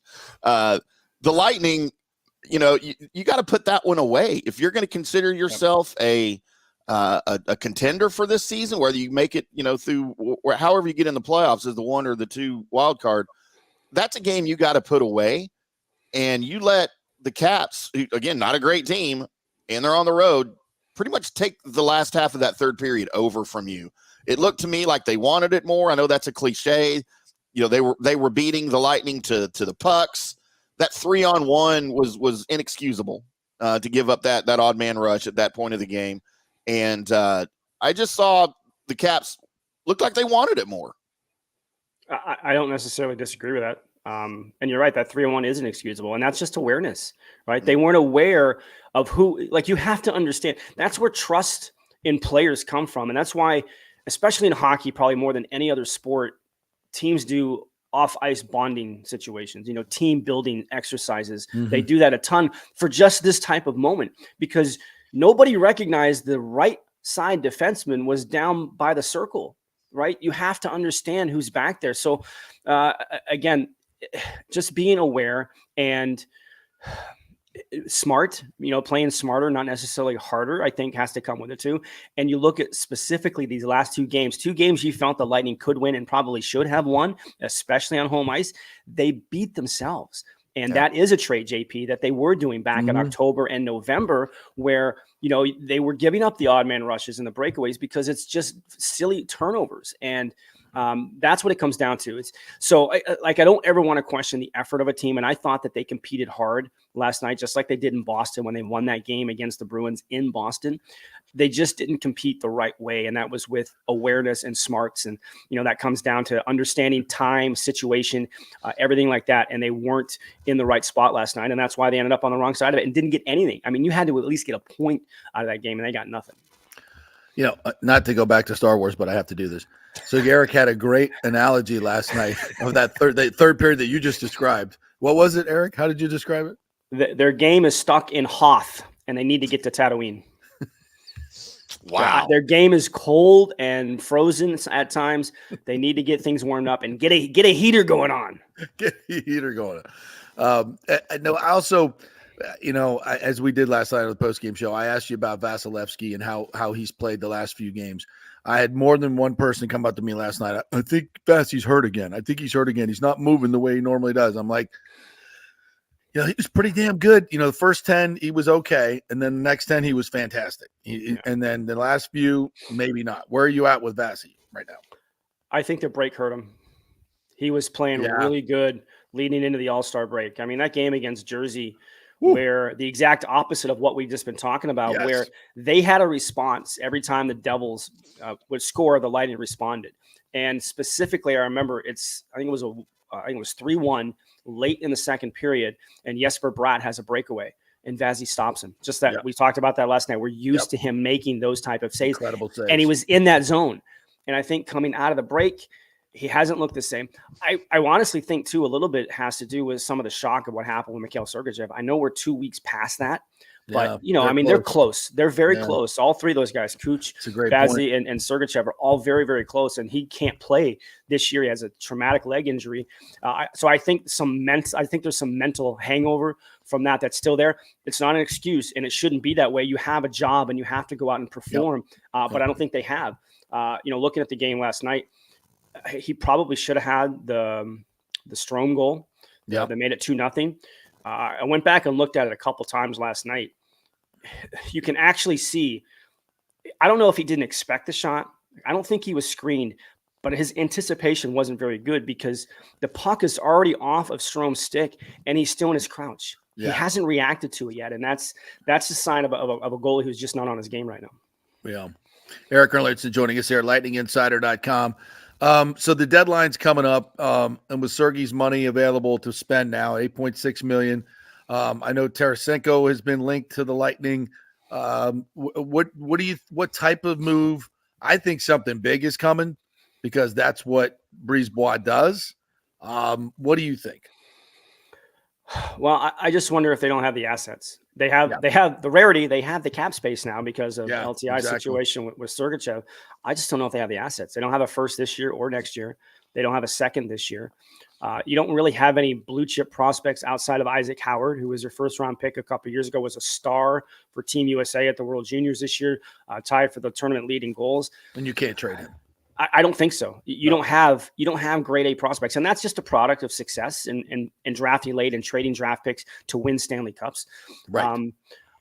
Look, they need help on defense. I mean, and we don't know what's going to go on with Hayden Fleury. I don't know if that was a shoulder. I don't know if that was a concussion when he took that hit from Tom Wilson last night. Either way, he's going to miss some time. You're not, especially with Sergachev out now, you're thin on the left side. Once you get past Victor Hedman, you're very thin. Noah Hannafin is a name that's out there, but he's one of the top guys on the market. I don't know if they can compete asset-wise with other teams that are going to want to bring in Noah Hannafin, even though he's probably just a rental situation. It's going to be very interesting. We got a couple weeks until March 8th. Julian and his staff certainly have their work cut out for them. They need help. There's no doubt they need it. I just don't know if they can afford the kind of help that they're going to need. So do they become sellers at the deadline? Do you move a Calvin DeHaan? Do you move a Connor Sherry, even though he has a no trade clause? I mean, there's some interesting, there's some interesting moves that Julian and staff have to come up with. So you wouldn't be punting on the season, but you're just saying, look, we don't have any assets. We need to rebuild. We've lost Sergachev. Vassy's still getting back into gear. Maybe this just isn't our year. Maybe we just recoup some of those assets by, selling off. Nobody wants to hear that. No. Nobody wants to hear that, but it might be the play. Yeah, and again, it's interesting too because you get in, you have a chance. That's right. Florida came out of the number. Yeah, and Florida came out of the number 2 wild card last season. Different circumstances, but they were outside of the playoffs in January, and they just got hot and rode it all the way to the Stanley Cup final. So they have the goalie when he's on his game that can do that for you. And so that's why I think it's interesting. Which direction is Julian and Matthew Darsh and Jamie Pusher and that staff going to go and what they want to do the trade line? I don't think they're going to stand pat. I think they'll do something one way or the other. But one thing we know about Julian, he's not afraid to be bold. No. I never even thought about them being sellers, to be quite honest. I'm not in that mindset, but at some point you gotta retool. Yeah, well, hey, this weekend is huge. This is a huge weekend now that they lost these 2 games to Ottawa and Washington last night. The Islanders are 5 points behind with 2 games in hand. The Devils are 5 points behind with a game in hand. You win both of those games, you got a 7-point cushion on both of them. That's a big difference. And if you lose them, all of a sudden it's 3, and both those teams have games in hand. So, that's what last night's game really did, is they put an emphasis on both of these games. And, Jonas Johansson's probably going to get one of the starts. I didn't think he was very good in his last start on the island. In fact, I don't think he was good at all on the island. So it's this weekend is suddenly. I don't think it's hyperbole to say that this weekend could make or break their season. All right, one final question: has Disney screwed up Star Wars? Boy, that's a really good question. No, you didn't see that one coming, did you? No. Their series on Disney Plus, I think, have been really good. Andor is exceptional. That's an exceptional storytelling. Which one? Andor. Okay. It ties into Rogue One.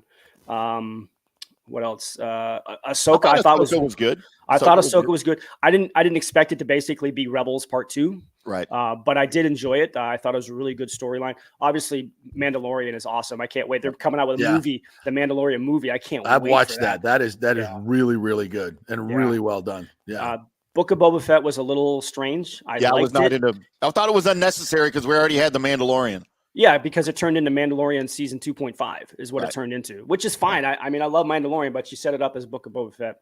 Yeah. And Obi-Wan, I really enjoyed Obi-Wan. I thought that was really good. The movies, I really didn't like the third trilogy. By the time we got to that third movie, I was like, what am I watching?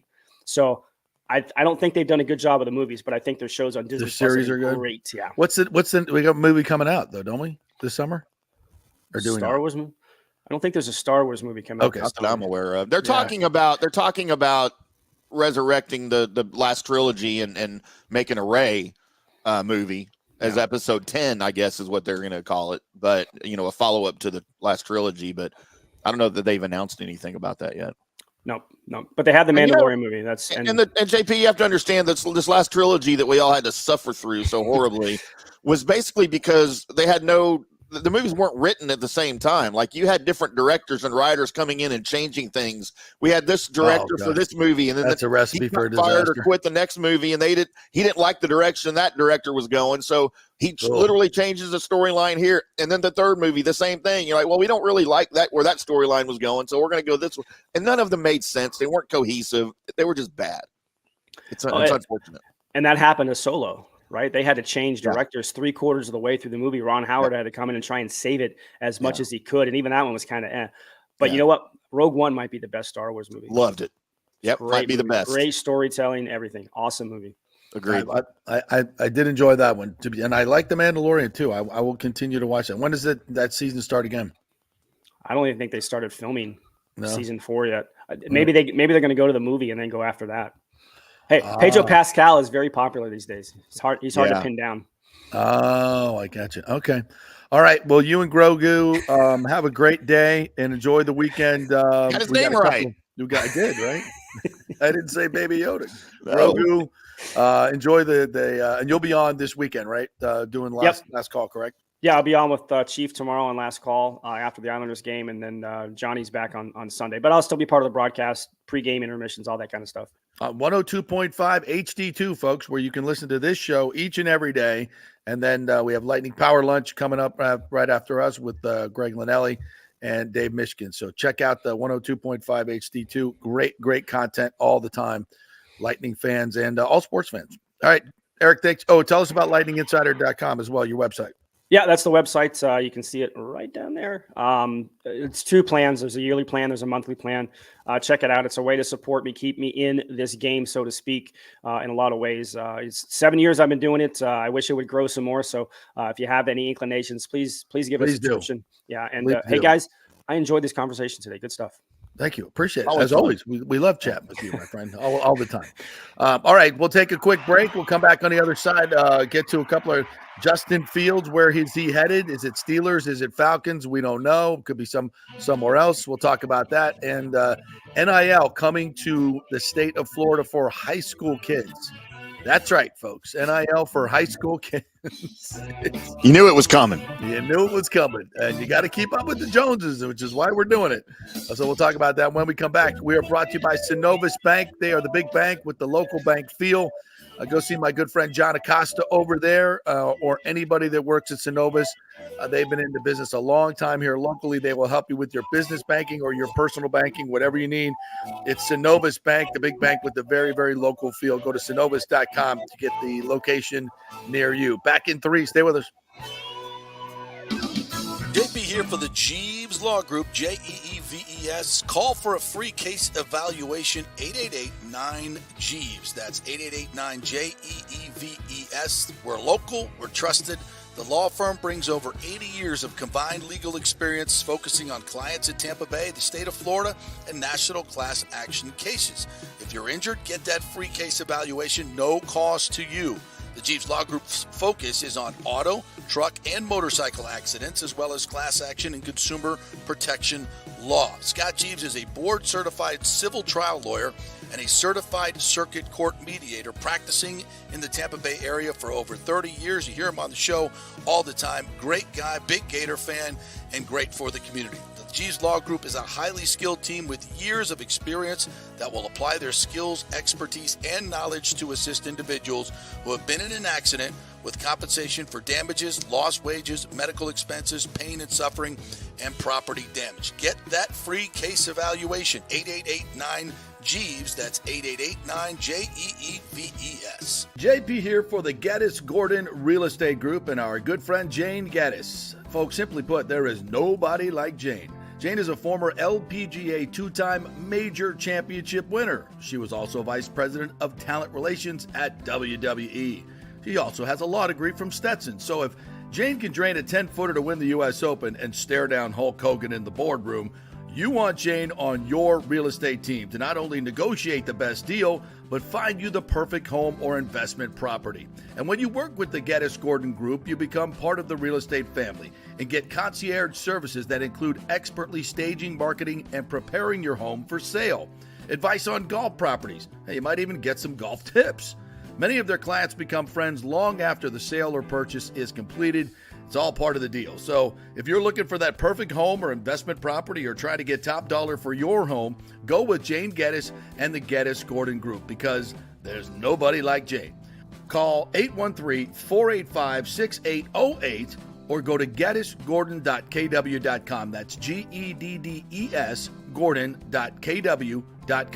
or call 813-485-6808. JP here for my good friends at Italiano Insurance, and they did it again. Once again, Italiano Insurance stepping up with the best customer service. I was in a bind. My old insurance company, my auto insurance, jacked up my rates, so I called Charity at Italiano Insurance, and she stayed till 9:30 at night until she got my insurance done. And guess what? She searched all these companies for me. I didn't do the work. She did. Saved me $1,000 on my annual premium. $1,000, folks. That's real money. And that's what you get at Italiano Insurance. Great customer service. And here's another note for you, by the way, with hurricane season up. 40% of people in Florida are underinsured. That means if you have something happen during a hurricane and you need replacement costs, you're going to get 40% less than you deserve. Can't let that happen.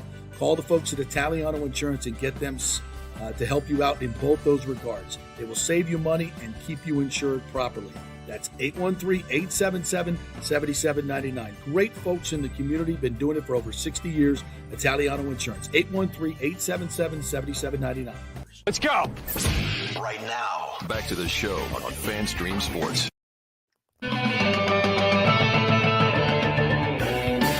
All right, welcome back to the JP Peterson Show here. As we get into some NFL off-season talk. Get to the comments as well. Thank you guys for jumping in here. Whether you're listening on 102.5 HD2, the Strike, we're back on the radio. Great station, by the way. Lock that thing in. Steve Versnick gives you a little lightning morning update every day. We have the live show coming up after us at noon to 1 with Lightning Power Lunch. Greg Linnelli, Dave Mishkin. Our show is live from 10 to 12. And a lot of other great content. Martini Mondays with Phil Esposito and Bobby the Chief Taylor, another podcast that we play from time to time. So check it out. Lock it in 102.5 HD2 on your radio. So, JP, I got a little bit of breaking news here. Rick Stroud of the Tampa Bay Times reports that this morning the Buccaneers and Baker Mayfield have begun contract discussions. Yeah, I saw that. I was just reading that story. It really is not breaking news at all. I know. It's not breaking news. But they always come out, breaking news. And I'm like, okay, all right. They're going to talk. Right. That's the breaking news. They're going to talk. No disrespect to Rick. He didn't. By the way, he didn't throw it out there as breaking news. Rick is not the one that said it was breaking news. No, that was you. Mike Florio said it was breaking news. You know, it's funny because I'm reading it. I saw it pop up on the Times website. Yep. And I'm reading it and I'm like, oh, this is going to be like big news, like breaking news. It's not breaking news. It's like, yeah, eventually they were going to talk. Right. And they have been talking, by the way. They started these talks a while ago. I know that for a fact, but very preliminary. I think the Bucs wanted to get something done during the season, but I think, Baker Mayfield was like, we're good. Let's see how this plays out. Do you wonder if Baker and Evans are both like, look, I'll come back if he comes back? Yeah, of course. And now they've got to work out deals for both of them now. Look, this is all a matter of want to. Sure. If we're being honest about this is a matter of want to. And it's a matter of relationships. The Bucs have enough money to get both deals done. But it's a matter of how desperate are the Bucs to keep both of these guys? How much money are their agents going to demand? Right. And I think it's a very interesting situation because you've got suitors obviously for both.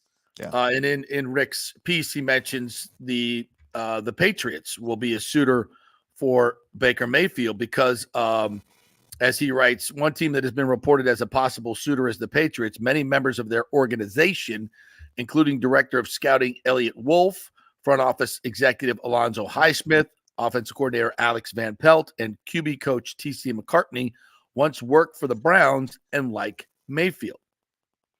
So a lot of connections there. You have some connections in Atlanta. Which we'll talk about Justin Fields here in just a second, where I think Baker, the offensive coordinator, Zach Robinson, worked with Baker and with the Rams. And obviously Raheem Morris did as well, was there when Baker played for the five weeks. So there's familiarity there. I believe there's trust. There's probably a great relationship. Where else would Baker could go to the Steelers? That's obviously familiar with the division. They're familiar with him. Man, they're in trouble too. Yeah, and it seems like I think he would, I'm not pushing him there, but I think he would be a good fit in Pittsburgh, just in that division. Mike Tomlin and Baker seem to be very in sync in the terms of their personalities, high intensity, high in competitiveness. So that all these places are possible landing spots. But I think Baker wants to stay here. He said that he wants to stay here. Liam Cohen, if you saw when Liam Cohen and Baker, the Bucs put out a little video when they first saw each other at the facility. I mean, it was like the bro hug, the whole, like they've been boys for, because they know each other well, but it was like the whole thing. And it was, if you're reading between the lines, it's like, yeah, you're here because I'm here. We're going to get the deal done. And it would just be silly. It would be silly for Baker Mayfield to go someplace else. We did this analogy the other day of the hot girl, and you've been dating around and you got dumped by three, mediocre chicks. And then, a pretty, who's this singer? Oh God, his story, the Jelly Roll, right? Do you know his story? I don't know that I know who that is. You don't know Jelly Roll? So he's this great country singer, and his life was a mess, like a tremendous mess. And this, professional woman, very well-to-do woman saw him perform and was like, I'm gonna find out about this guy, and I'm gonna make him a star. And she kind of took him under his wing. I was kind of simplifying the story, and said, and they're together and brought him along, and now he's a superstar. Mm-hmm. So, Baker's kind of the same way. He was dumped by, some really ugly chicks. Right. And now here comes the Bucks. We're stable. We look good in a bikini. We're pretty hot. We're a solid 8. We've won the Super Bowls recently. So we love you. You come. Let's do this together. Why would you run away from that? I mean, yeah, some of these other girls are shaking their tush and they look good, but you don't know what's under that skirt. Especially this day and age, you have no idea what's under that skirt. So only one way to find out. And why would you go for the unknown when you got this right here? You love everybody you work with. They just brought in. You handpicked your offensive coordinator. You love the receivers. You love everything about Tampa Bay. Tampa Bay loves you. My God, we have embraced him. Why? I mean, he's a smart cat. He knows where you're going to go chase a couple extra $1 million to the unknowns. He's not going to do that. I'm not saying he's giving the Bucs some huge hometown discount, but I would expect it to be a little bit, maybe a little bit less than 30 million or around 30 million in a very, Oh, wow.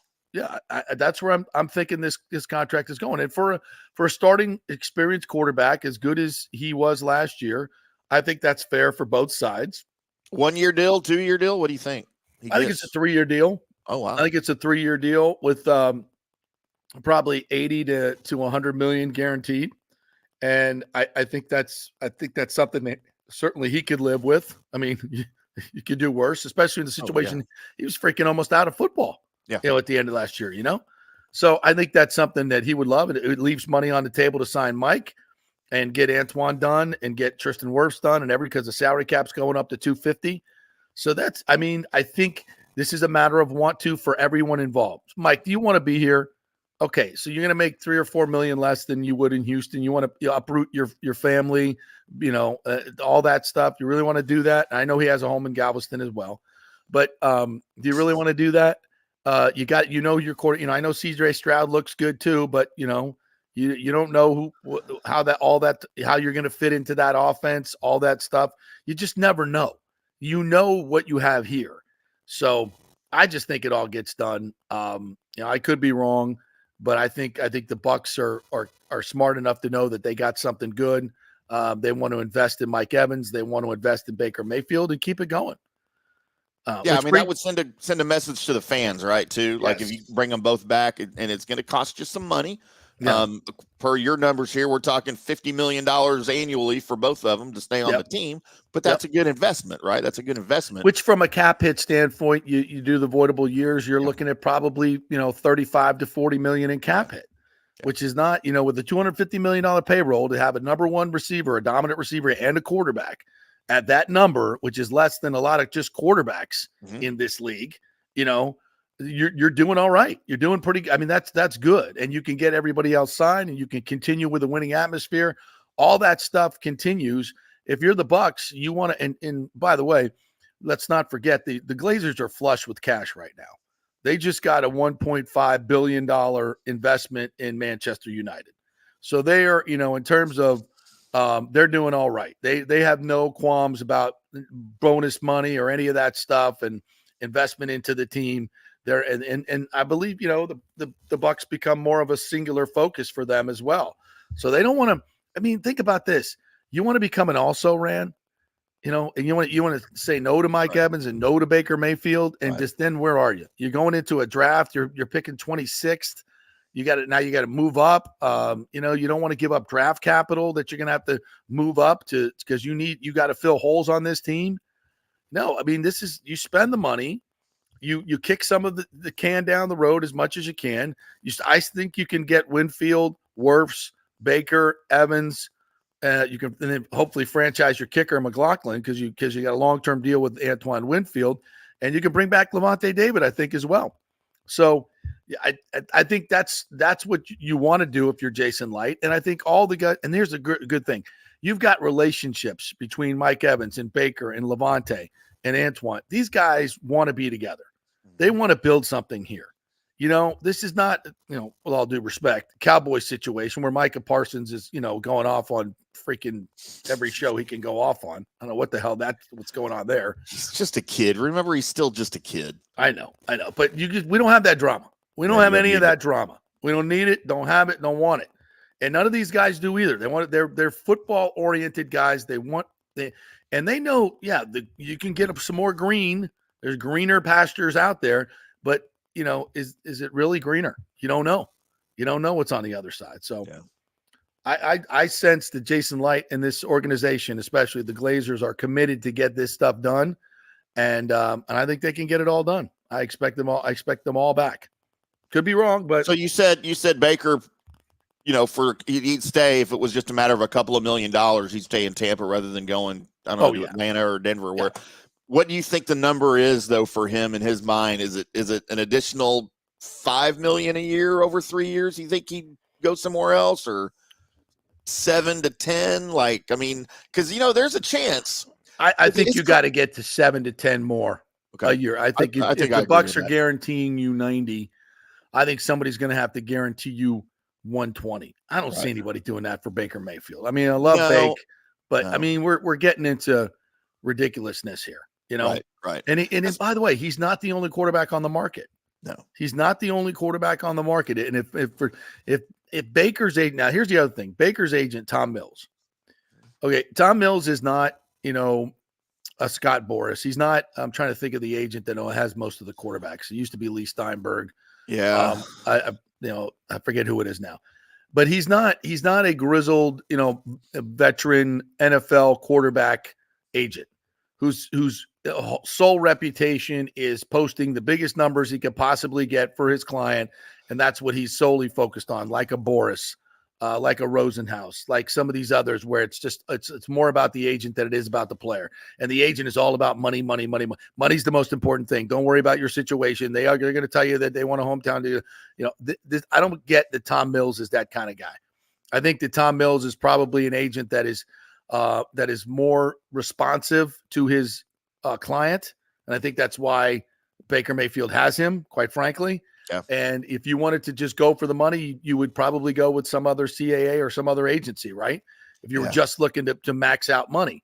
He's not doing that. So I think it's going to be a fair deal. I don't think it's going to be a break the bank deal. I think it's going to be a deal where we'll sit here and say, Baker Mayfield left some money on the table for Mike Evans, and that makes him look great. And that's because that's who he is. It doesn't make him look great. It is great because that's who he is. And that's who Mike is. And I think Mike will leave a few million on the table to stay here. Not a ton, but I think Houston has to outbid the Bucks by $5 million per year. And I think $5 to $7 million a year. And I think the same for anybody that's coming after Bake. Right. Because of no taxes for the most part. Of course, Texas doesn't have it either, right? Sure. But some other places do, New England, Pennsylvania, California. So, I think there's differences there. But in the end, that's why I think they all come back. And I was sitting there thinking about Baker Mayfield. I'm like, man, all the places he's been, his career was kind of going the way of I was trying to think like Sam Bradford, right? Just never really clicked anywhere. He was a lot of different stops. And then I was sitting there thinking, man, this might be Baker's last shot at a big deal. He's probably getting up there in age. I just read that he's only 28 years old still, JP. Yeah. I had no idea he was only 28 still. It seems like he's been in the league for 10 years. But I still think this is going to be his last big contract. Well, if he signs a 3-year deal in Tampa and they get close, win a couple of playoff games over those 3 years, there's a chance. True. He's only going to be 31. Right. There's a chance he can get another big deal if things go well. Now, I don't think if things go south in Tampa that another team will give him a big contract. No, I think this is it. He's got to hit in Tampa to get another contract to stay there after whatever this deal is. Yeah. And, well, my comp on him is Kirk Cousins. He bet on himself like Kirk did in the franchise tag. He performed. And I think Bake will keep performing like Kirk Cousins does. I think he's a 28 to 30 touchdown, 10 interception guy, 4,000 yards. I think that's who he is. You can win with that, obviously. You can win with that. Can you win the big show with it? We'll see. There's a lot that goes into that, obviously, and having a Pat Mahomes that performs in the moment. But here's something about Baker that you also saw.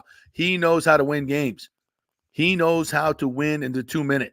He knows how to make plays. That is a huge deal in this game. That's what makes Pat Mahomes so special. Yeah. That's what made Brady so special. How do you perform in the big moments? We saw comeback after comeback after comeback.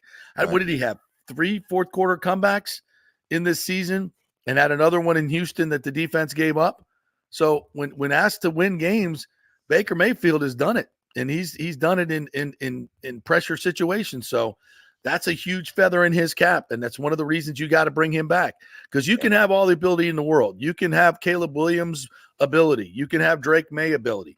But what does that guy do when those 34-year-old guys in the huddle are looking at you going, all right, we got minute 40, you got a timeout, and we need 7. What do you got there, kid? What's between what do you got under that skirt? Yeah, look how many guys came out of college that all had that ability. Right. That failed miserably because they didn't have the mindset. And Baker's proven he has the mindset and the ability. Exactly. So there you go. You've seen it. It's proven. It's not, we think Caleb Williams can do it. We think Drake May can do it. We think Jaden Daniels can do it. We think Justin Herbert can do it. Ain't seen it. Hadn't seen it yet. Yeah. So we think. I've seen it with Baker Mayfield. He knows how to win games in the fourth quarter. He knows how to make plays, big throws at big moments.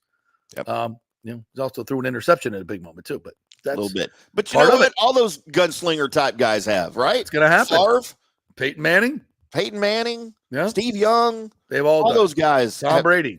You throw big interceptions in big games. Yeah, it happens. And you got to be willing to do it too. Yeah. And sometimes guys aren't Aaron Rodgers.